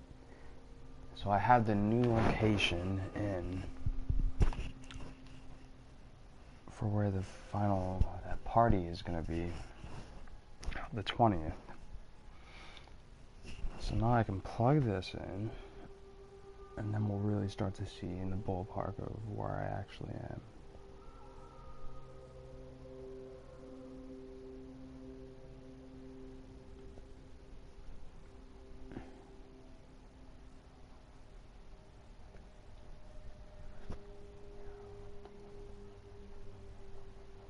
Six C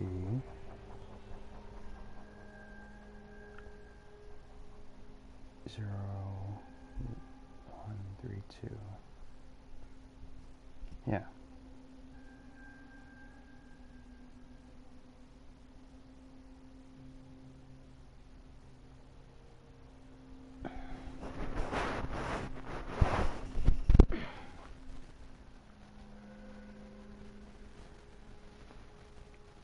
Hmm.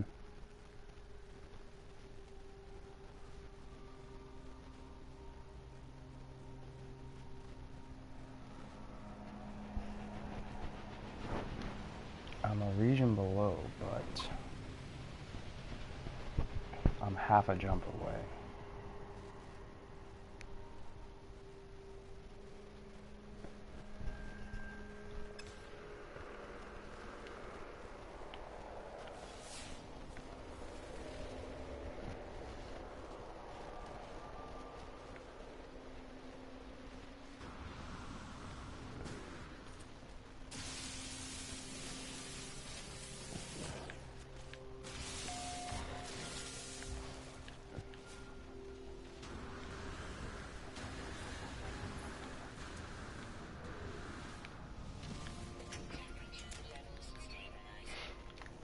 Okay.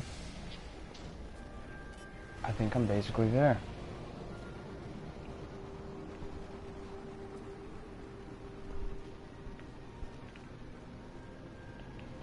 Now, with a little bit of searching, maybe I could even just place a waypoint. Drogador in the Lenin system.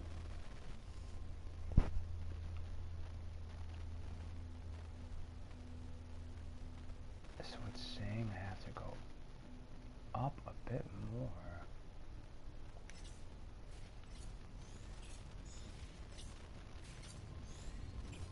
Ah, fuck, that giraffe has no fear, whatever.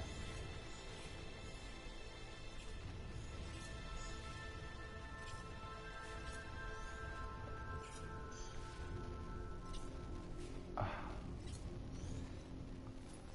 pretty tough.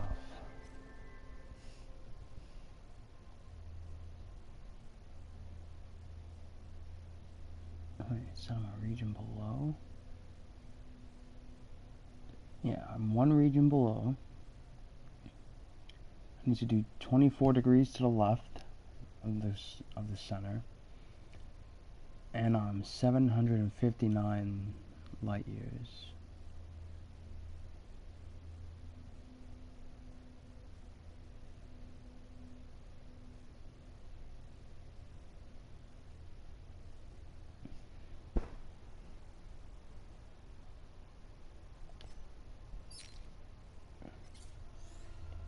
Alright.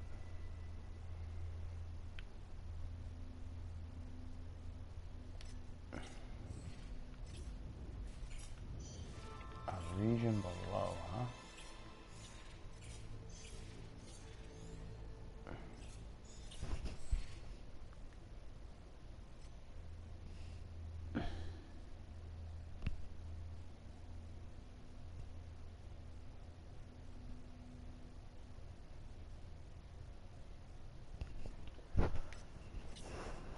And alright, so I'm in the Randall Spur. Damn, this is tough.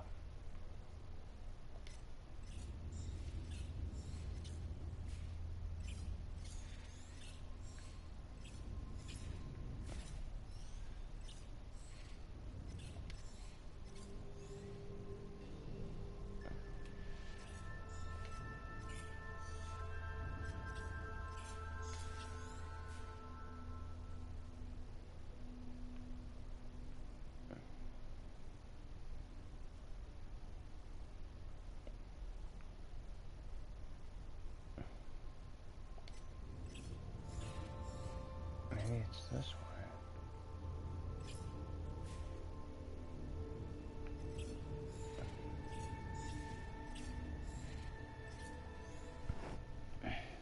Is that alright?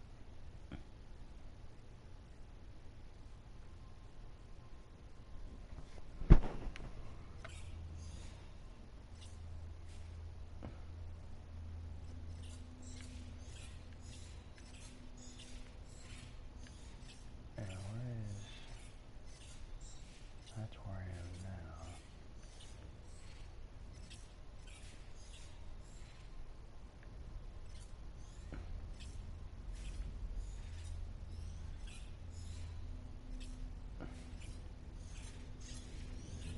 This is a huge region.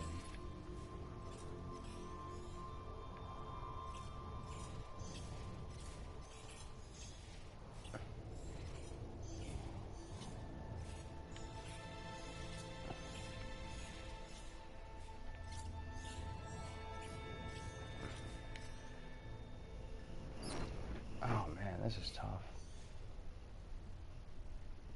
Let me think.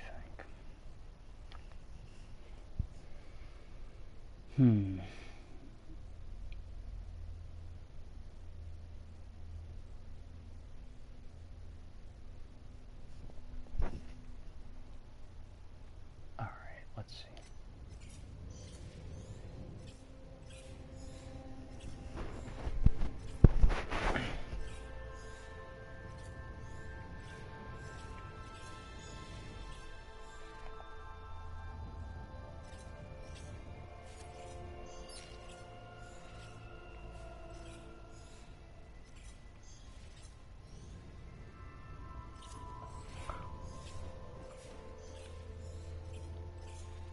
Is there a nebula inside this map? Let me see.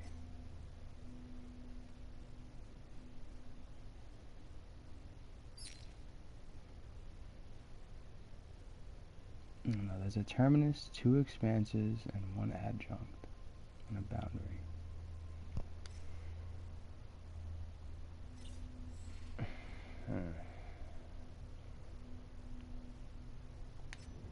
Damn, this is a lot harder than I thought it was going to be.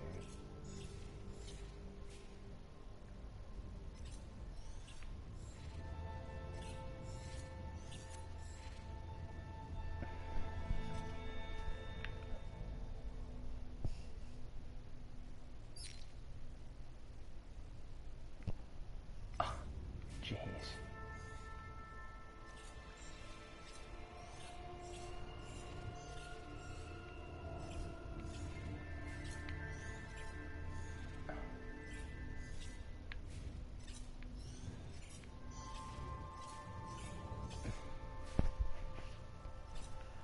Ah, boy.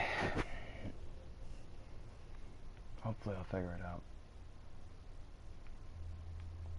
I'm seeing all this contact down here, but it's saying that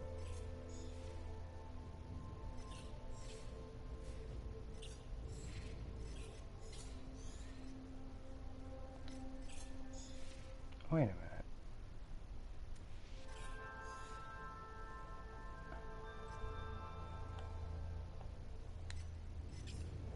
Oh crap, I can't see the names of systems before I could.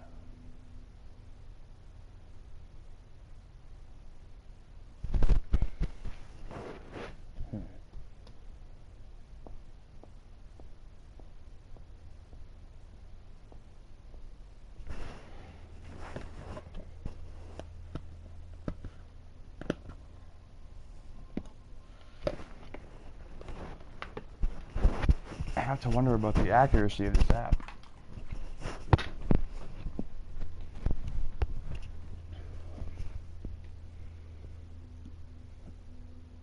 I should definitely be super freaking close.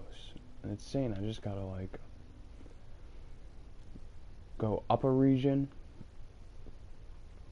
about 700 light years at this angle.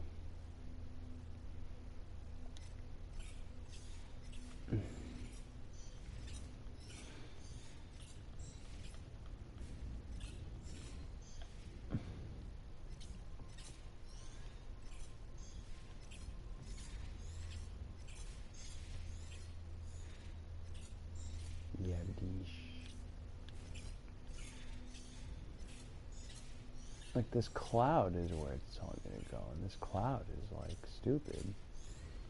It's nowhere near anything on the map, it looks like.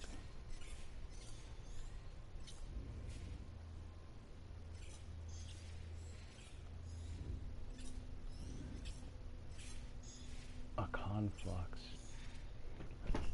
I've seen that one already. Let me check.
Is that?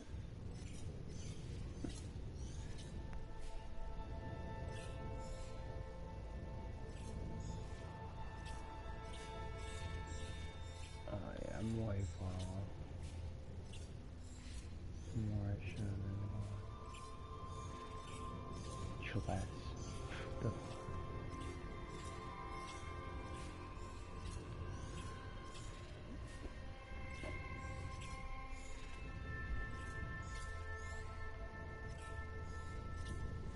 trying to see if I can get in or around the ballpark.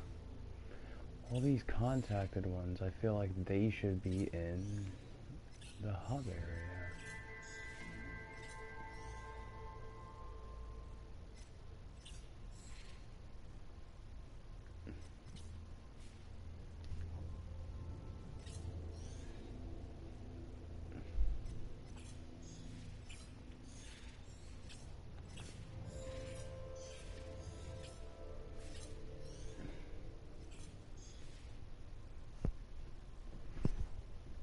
Anything like that?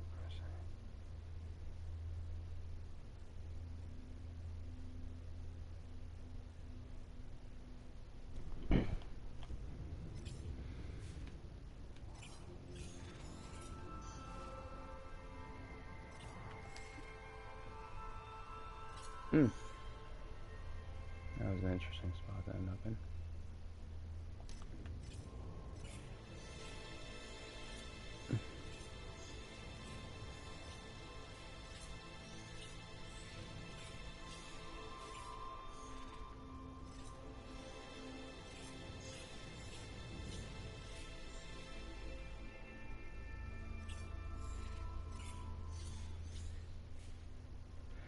I see, it keeps putting me in this area by this freaking cloud. I know that cloud is definitely not a part of it though.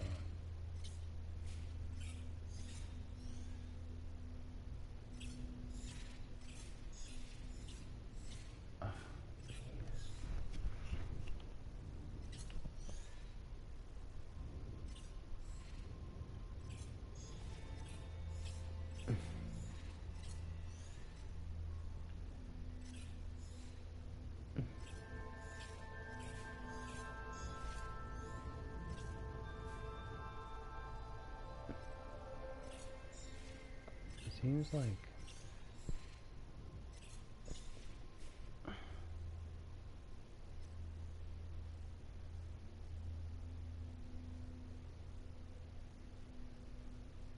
damn.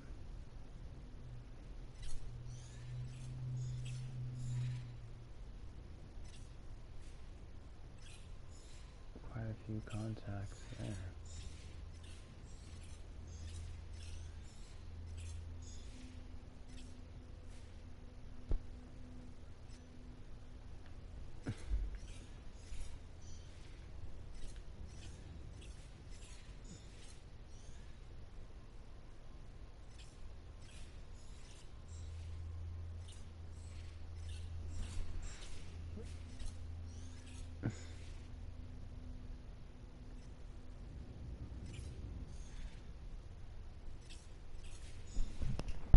Let's see if this...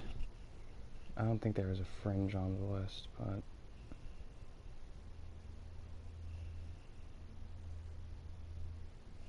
no.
Alright. This is pretty difficult.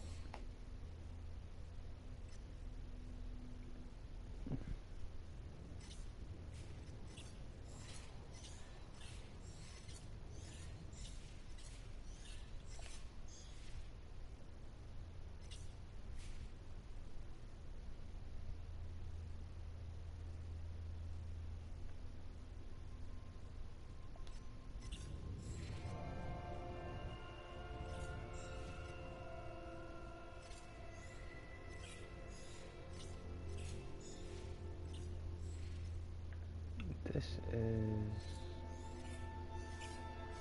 right.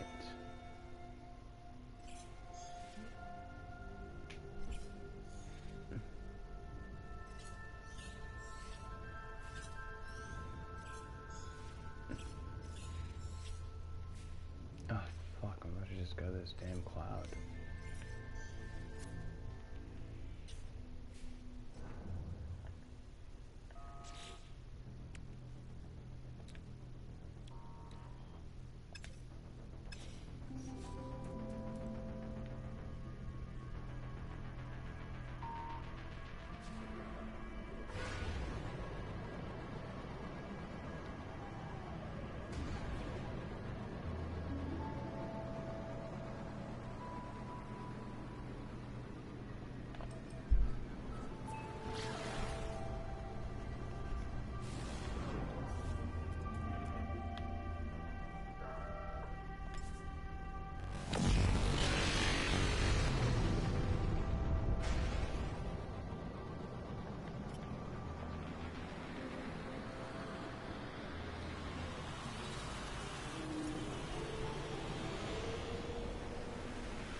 Oh. Let's go get some damn human astro. Oh yeah.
Zach Lloyd. You might not have to head there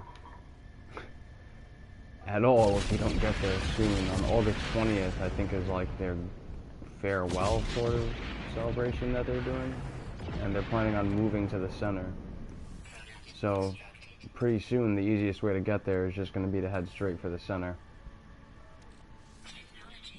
But I would say if you really want to try to get here, use the Pilgrim Star app and jump black holes by using the signal booster. Or if you have the portals already, just visit through the portal. They have the portal address on the website.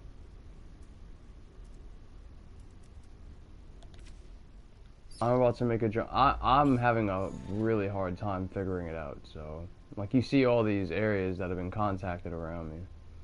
So I'm definitely close.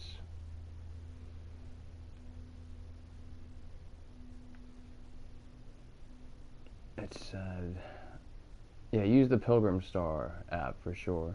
That's a big help. I'm gonna estimate my jump right now.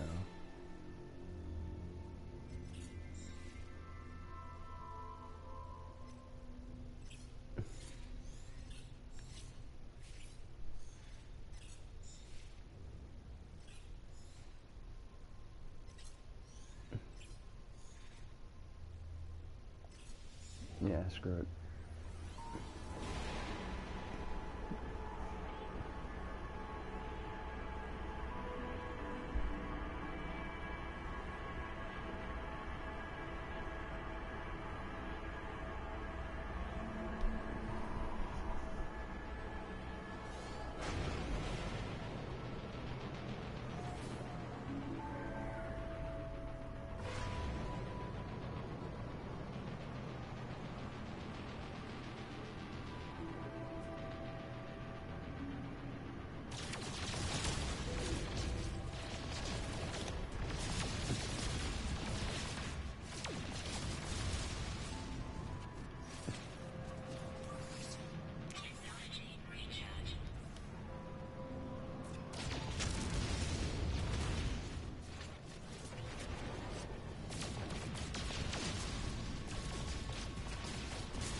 Basically,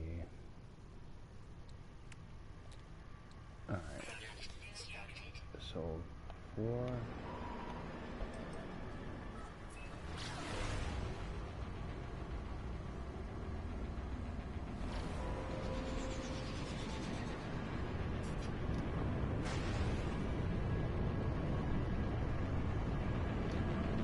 I'm gonna land really quick, get my coordinates, put them into the app again, see how close I am.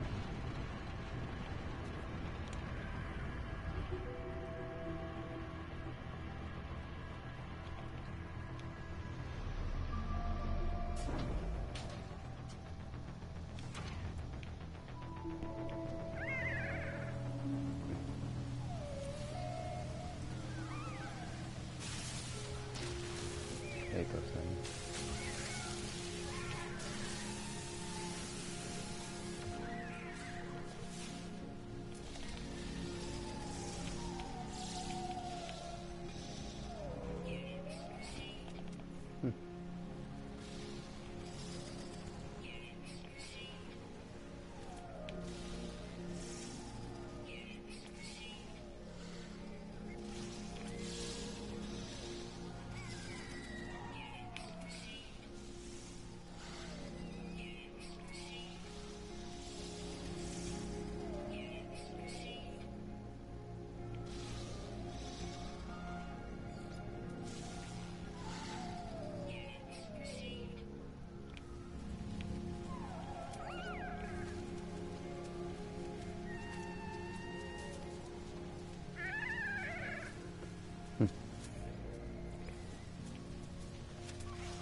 came down here to build a signal booster. Not mess around. Okay, let's put these new coordinates in, and then we're gonna see just how close or far I am. 046A.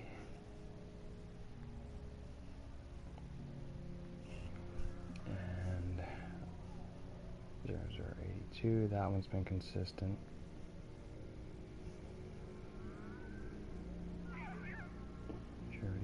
B, I think that one's also been consistent.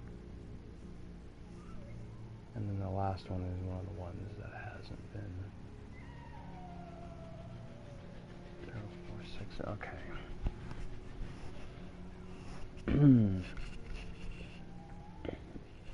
Alright.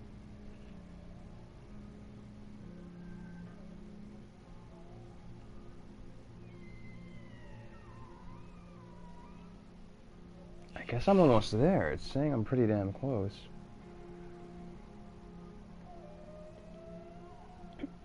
$759 light years, I think. And I'm no longer above or below the region. I'm like right on. Alright. No.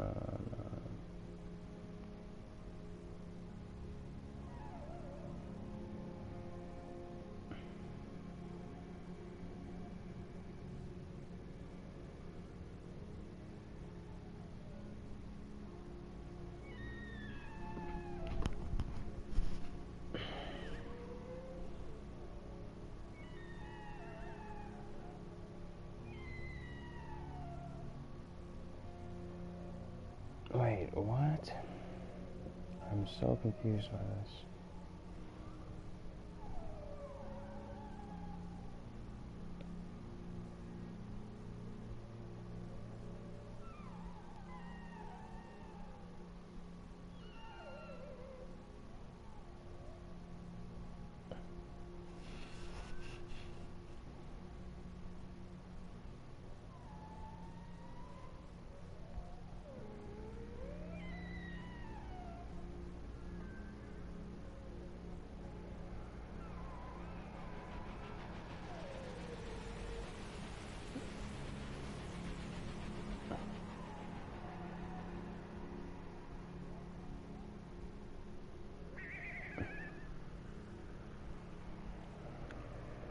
Okay, there we go.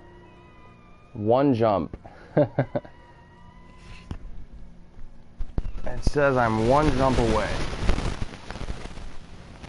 That's crazy.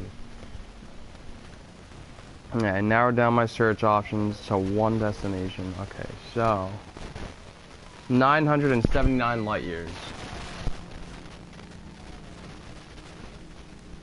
That's it?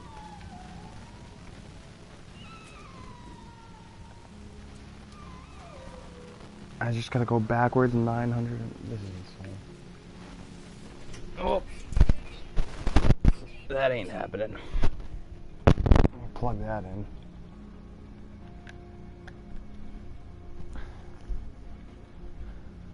Okay. Alright.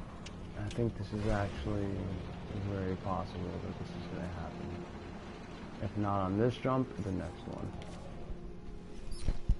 Alright, so 979 light years away from where I am, at 173 degrees south, if the center were north.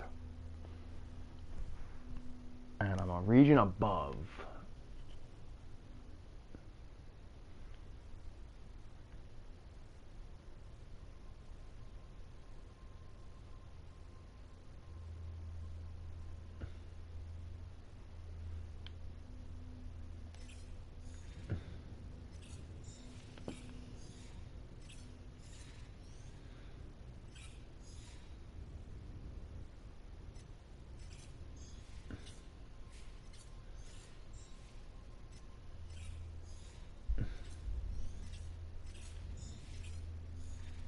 No, that can't be, that can't be.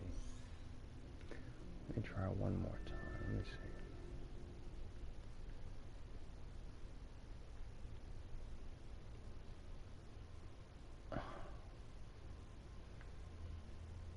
Like, how big is a region?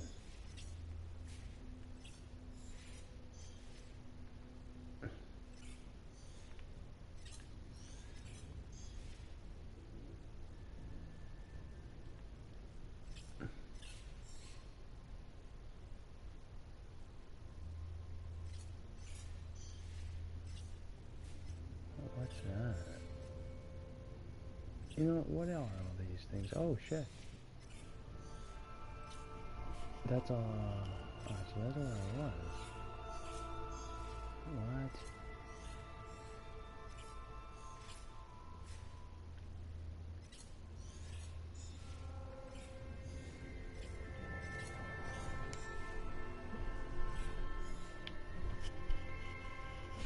Ah, Jesus Christ.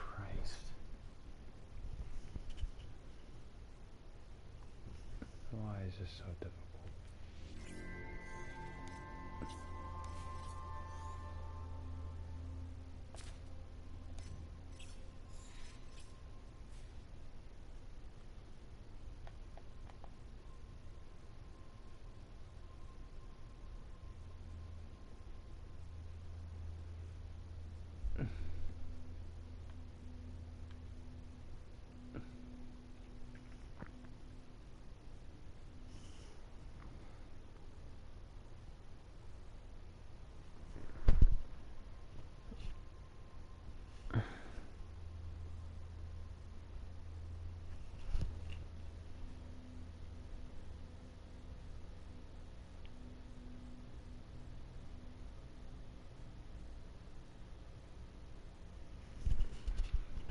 Right, okay, so...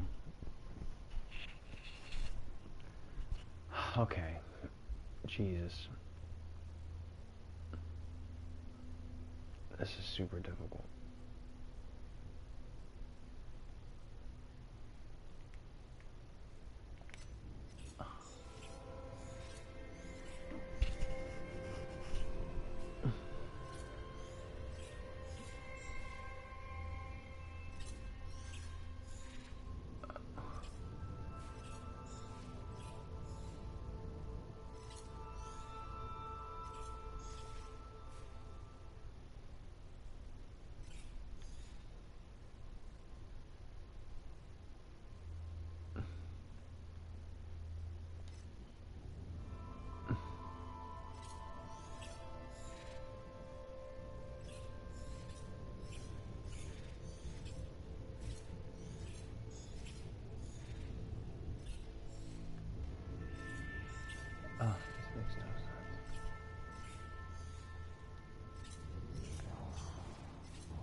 Wait a minute.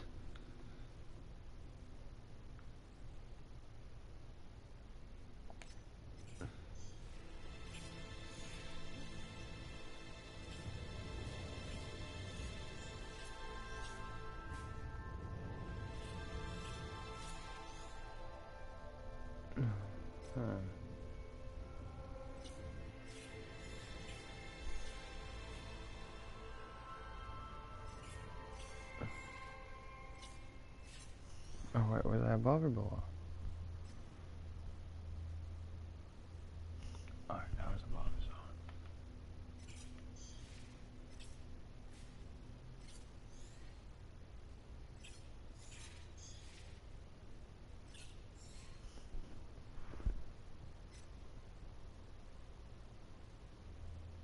And 979 light years.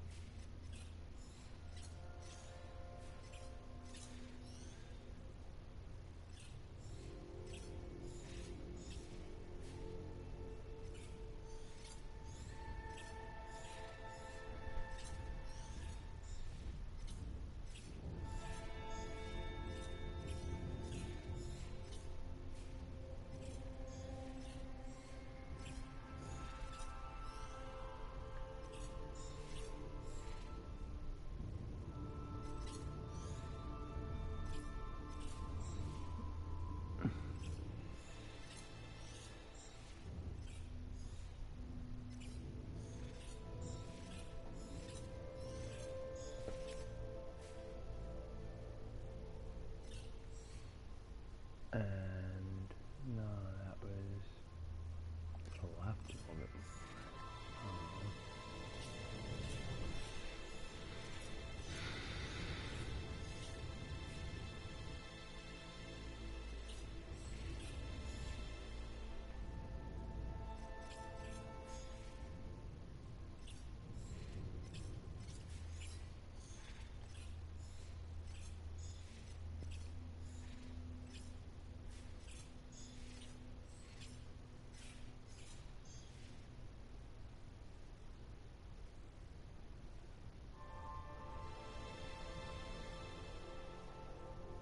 Huh.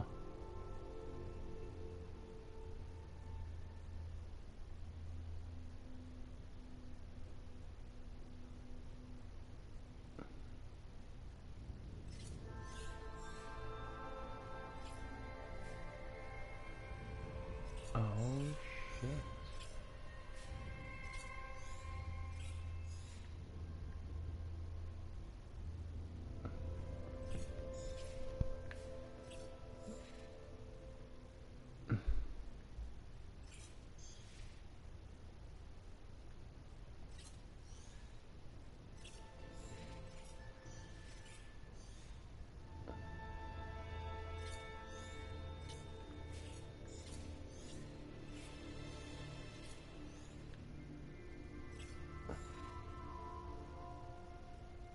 Rachel's well, outer edge.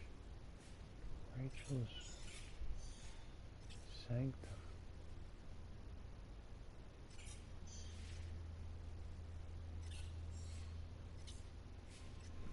What? This is crazy.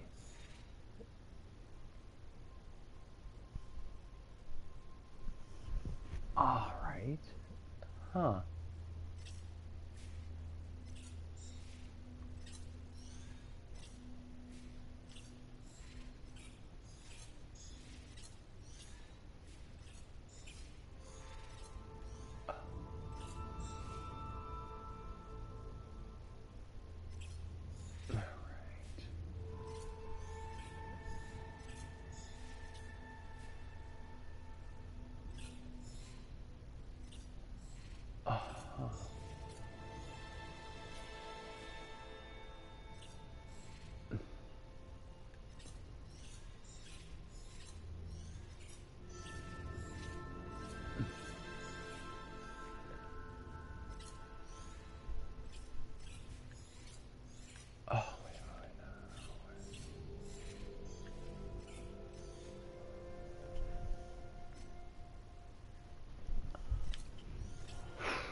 This random spur situation is so annoying because it's nowhere near the map, but people live in it.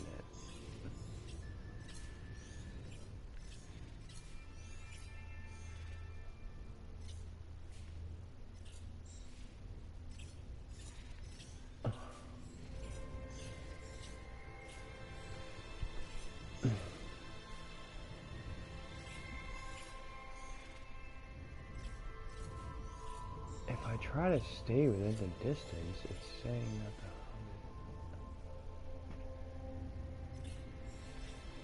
the... Do I really just have to go here? It's one of these systems?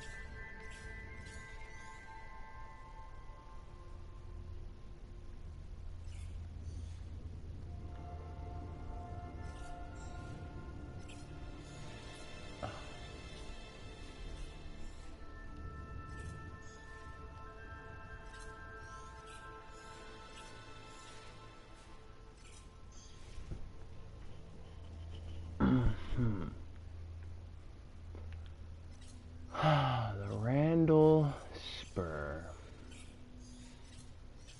and Yevdij, whatever that is. Rachel Spear.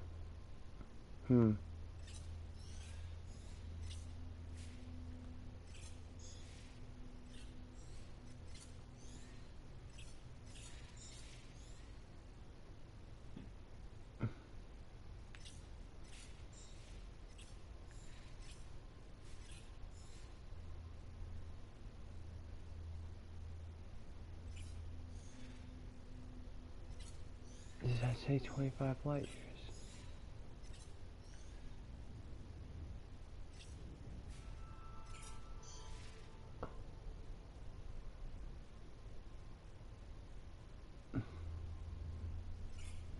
And where is this in relation to...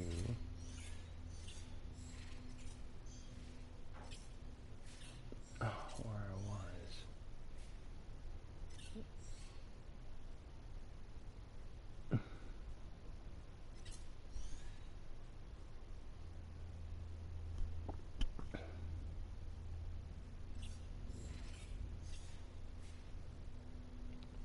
What's crazy is that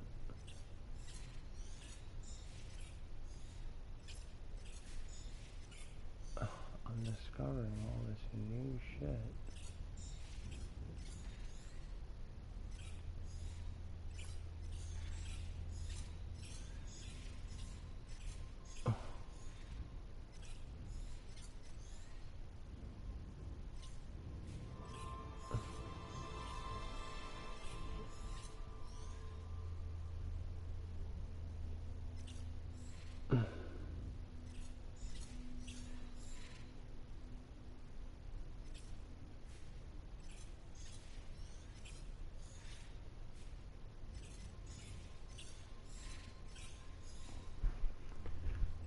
Oh boy.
That's it. I'm gonna have to read a little bit on the Leonard system here because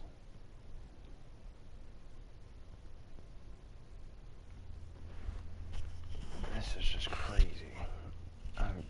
Damn, it's stream for 3 hours. I still haven't gotten there. It's just tough. Hub G211.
No, no.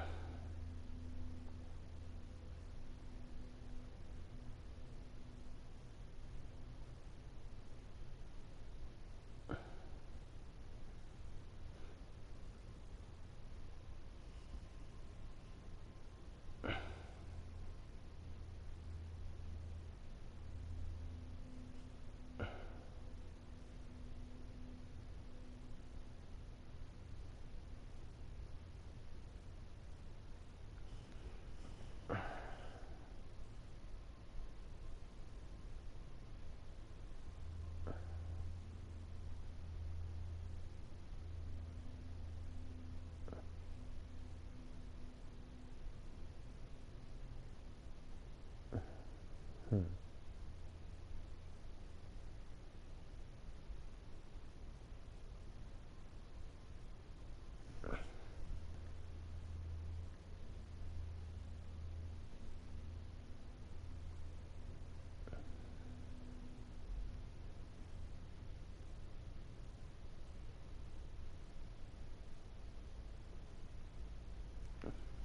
This is crazy. I can't even find any of the surrounding regions.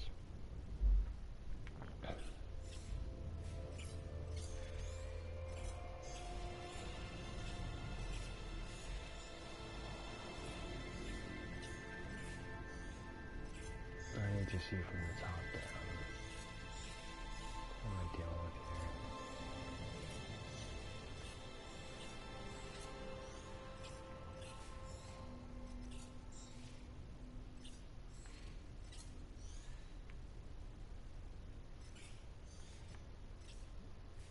Actually, yeah. Let me stick to this part and see if I could find.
Shit, maybe it's directly below me.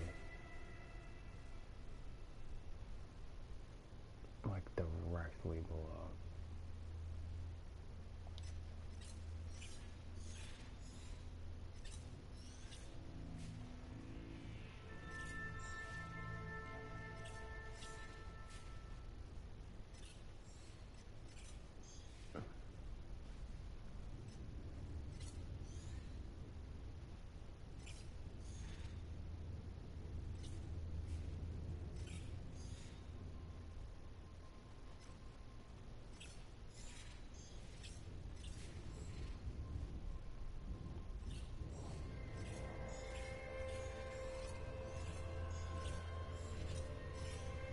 gotta be a part of this cloud.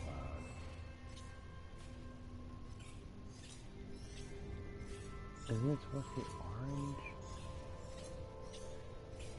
I feel like I'm missing something.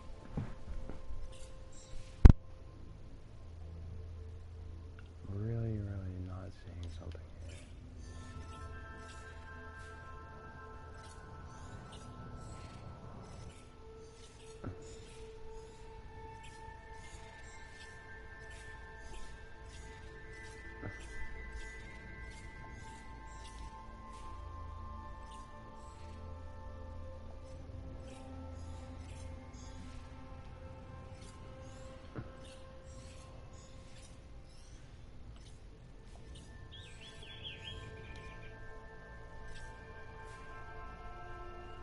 Man, this is hard. Ah, boy.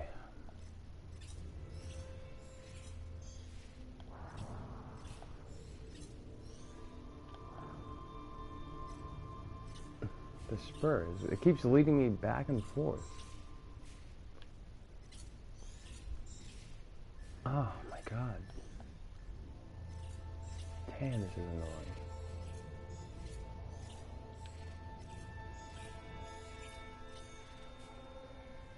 What?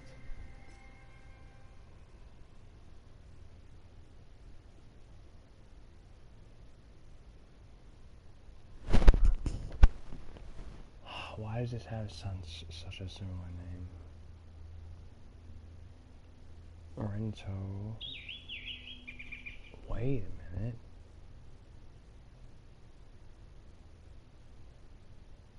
It has the same beginning name as the Expanse.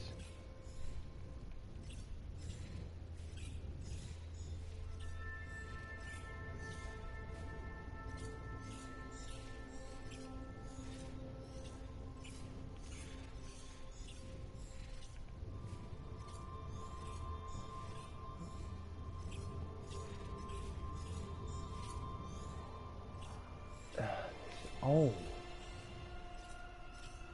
Wait, where's that?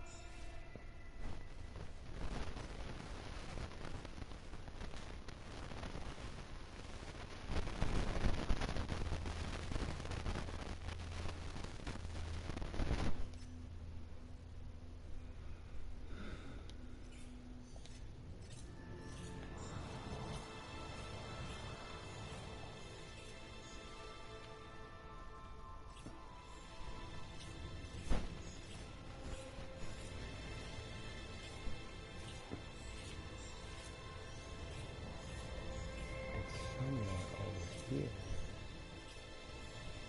Has to be.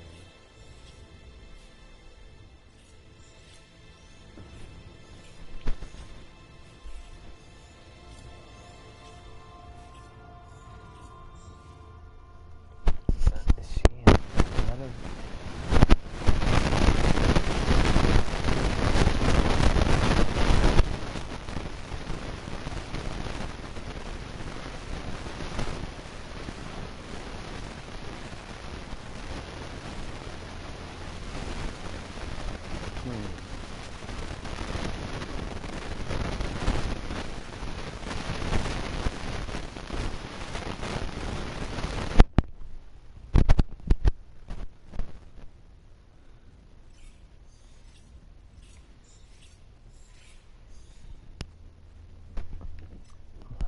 shit.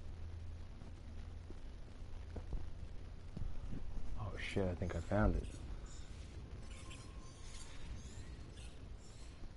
Wait a minute. Oh shit.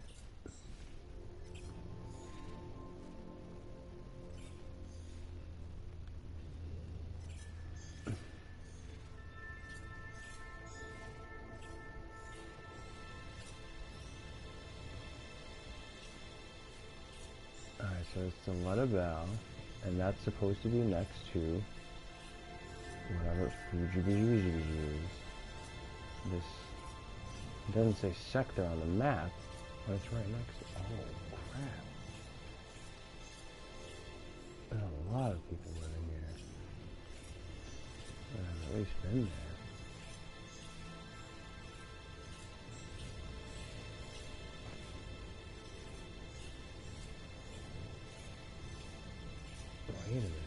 closer.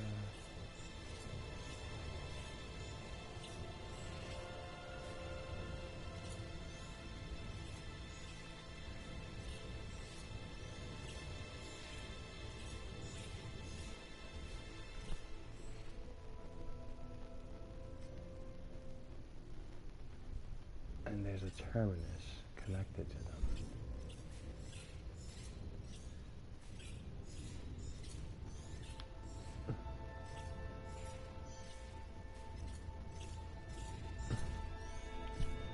Wait a fucking minute. This is...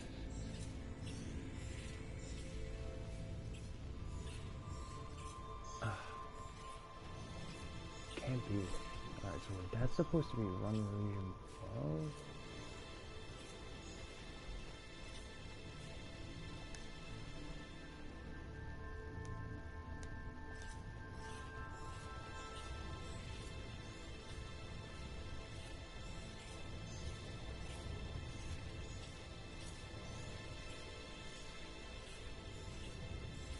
Okay, oh man, I swear I'm getting close. I had it just before.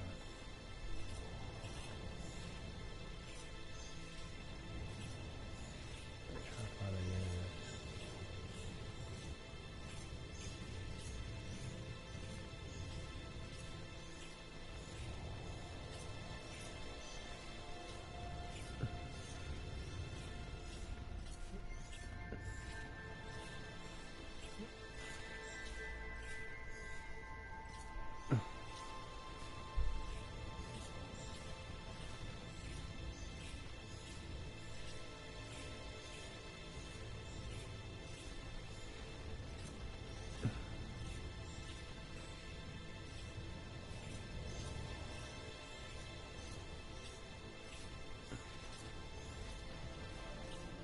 Is it?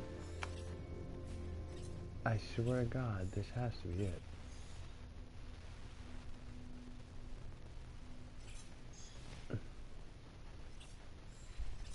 It doesn't make sense that this wouldn't be it.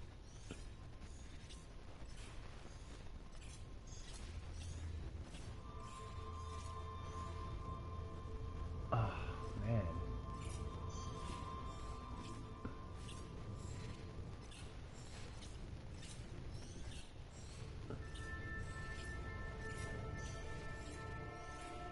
Could they really be similarly named regions right next to each other? That's crazy.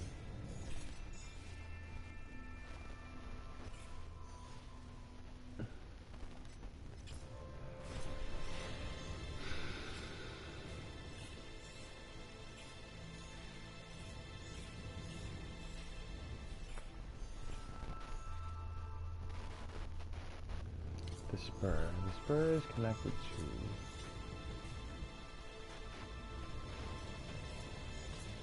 The spur is connected to something.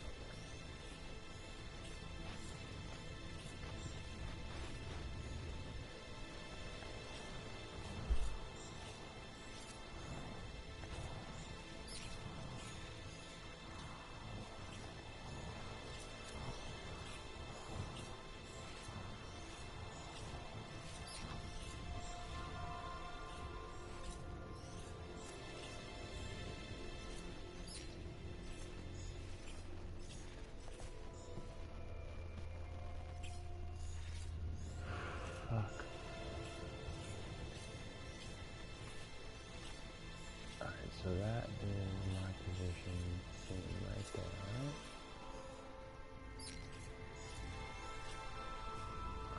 Sounds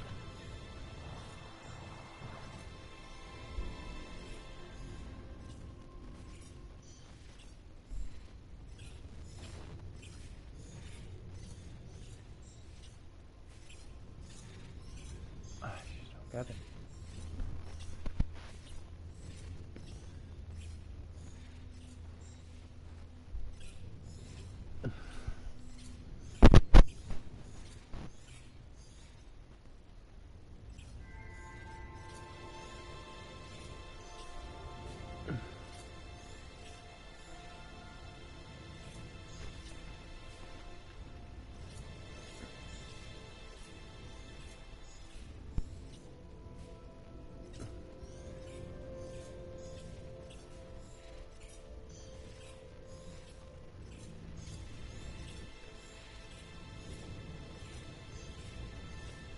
Letter bow and for G. Right next to each other. Wait a minute.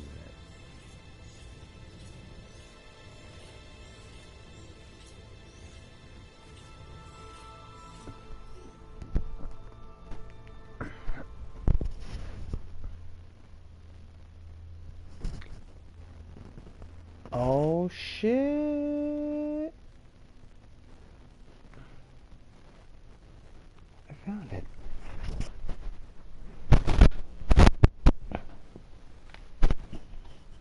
I found it.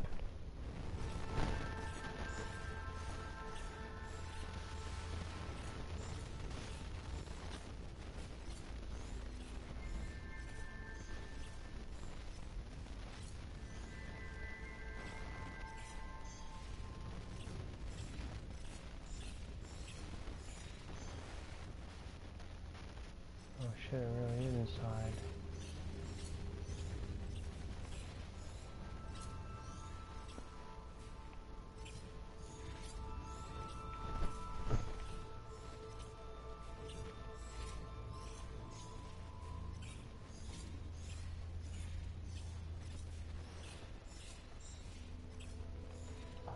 What?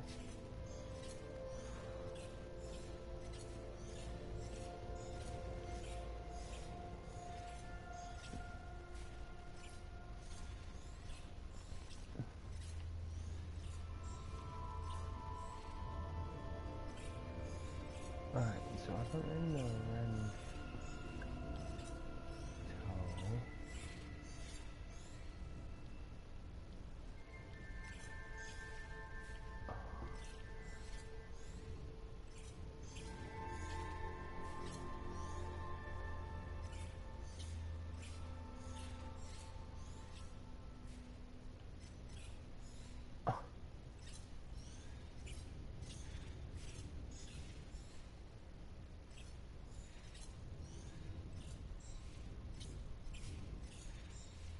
what? No. Oh, god damn it.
Hmm.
Are you fucking kidding me?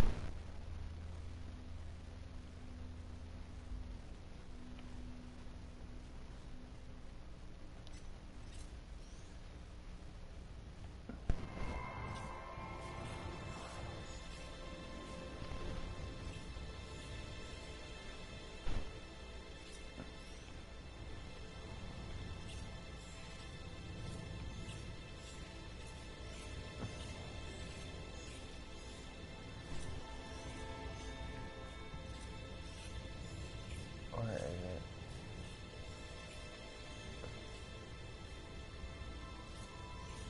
Oh, the spur is connected.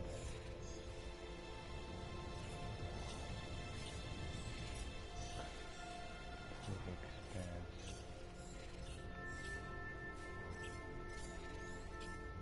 Yeah. Alright, let's see.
Alright, so that's where I'm going.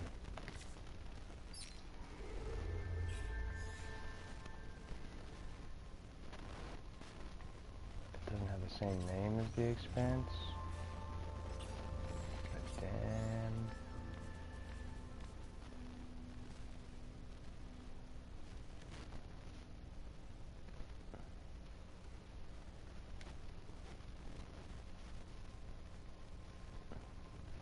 Hey, where's my waypoint?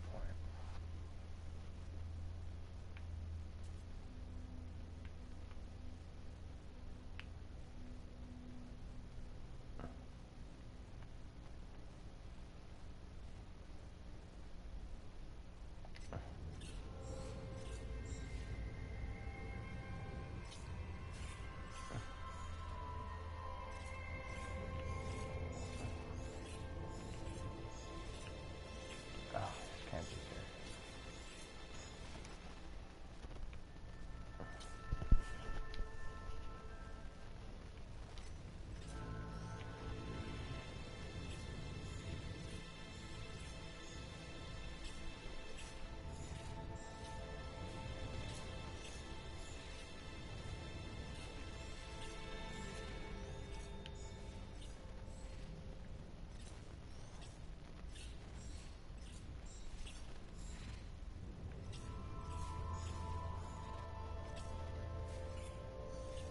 Where was it?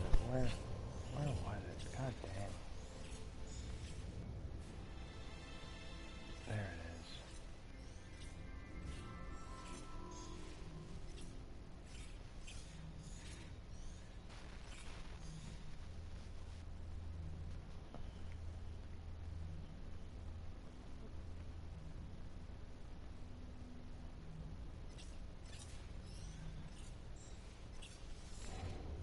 Alright, let's see where this puts us. This is a really long stream. If I were watching this, I would have quit in an hour.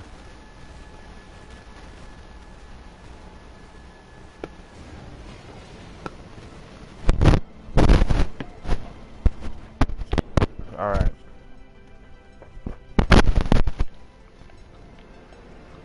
Now,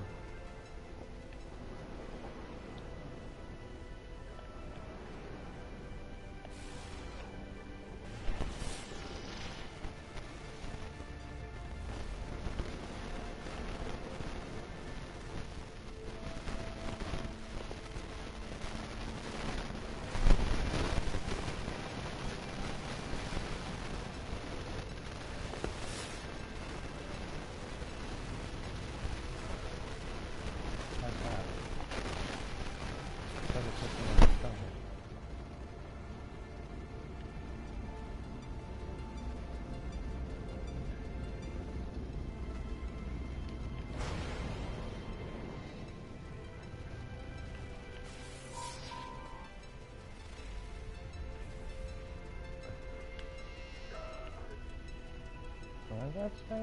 Flourishing? Oh. Desolate. Frozen.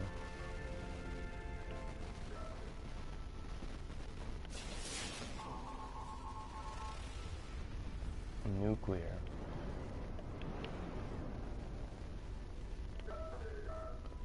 Oh, he discovered one planet here, huh? That's cool.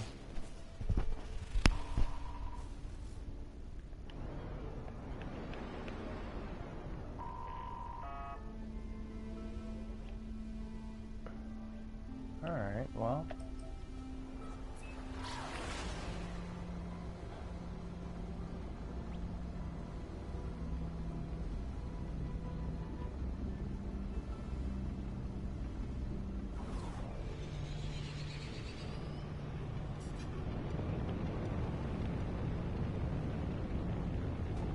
Definitely getting super close. I can't tell. I feel like some of the regions aren't the same name as what I'm looking at here on this map. Maybe with the update they changed names or something? I don't know.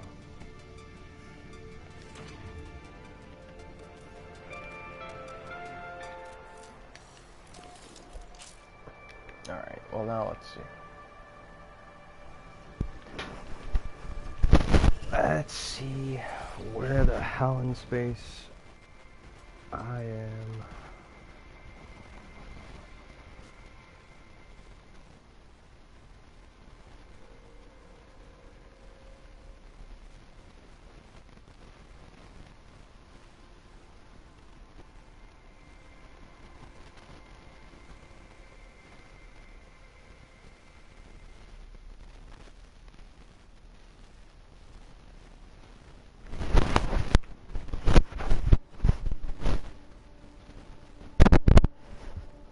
Plugging it into the app now.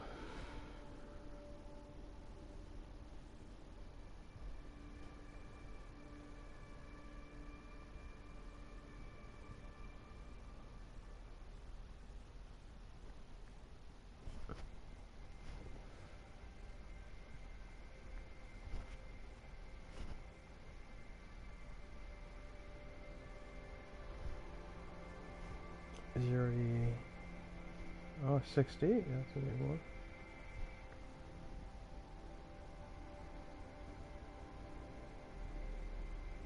One, 4.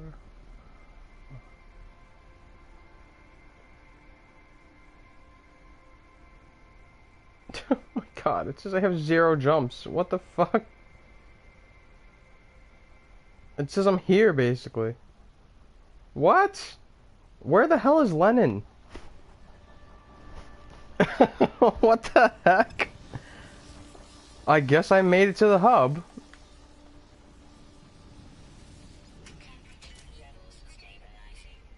Oh my god. I don't know what to say. I made it to the hub. And it says I'm here. It says I'm at my destination.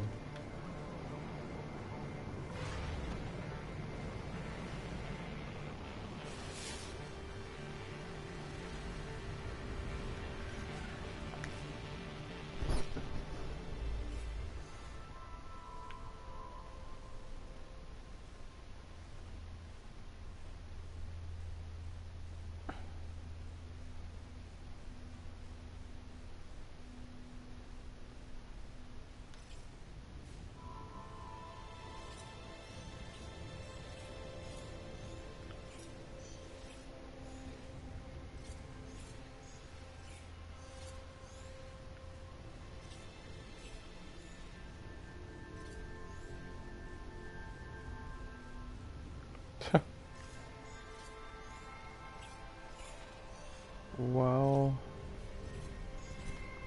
shit. Now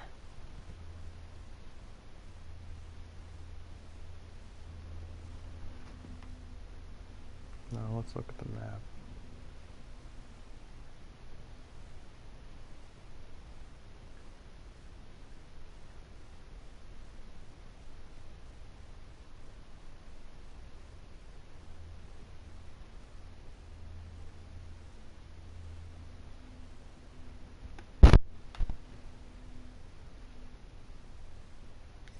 Hmm.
Hmm.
I'm actually somewhere right in the ballpark of where Lennon is.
Hmm.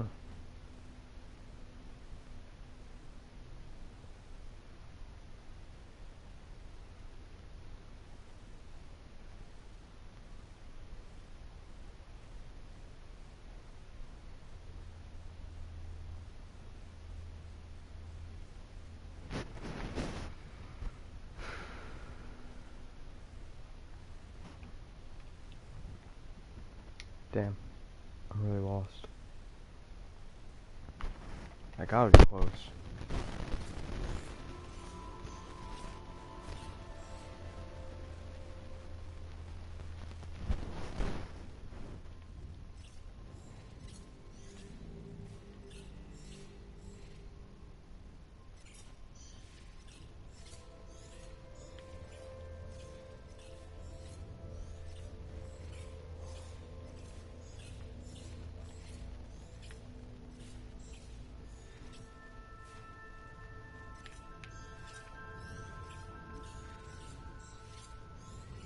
Where's the sound?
Alright guys, I'm gonna end this live stream for now.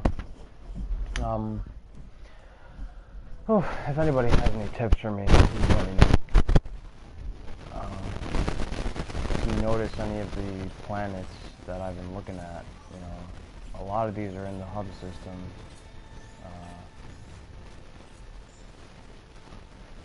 You know, I'm in the Rento.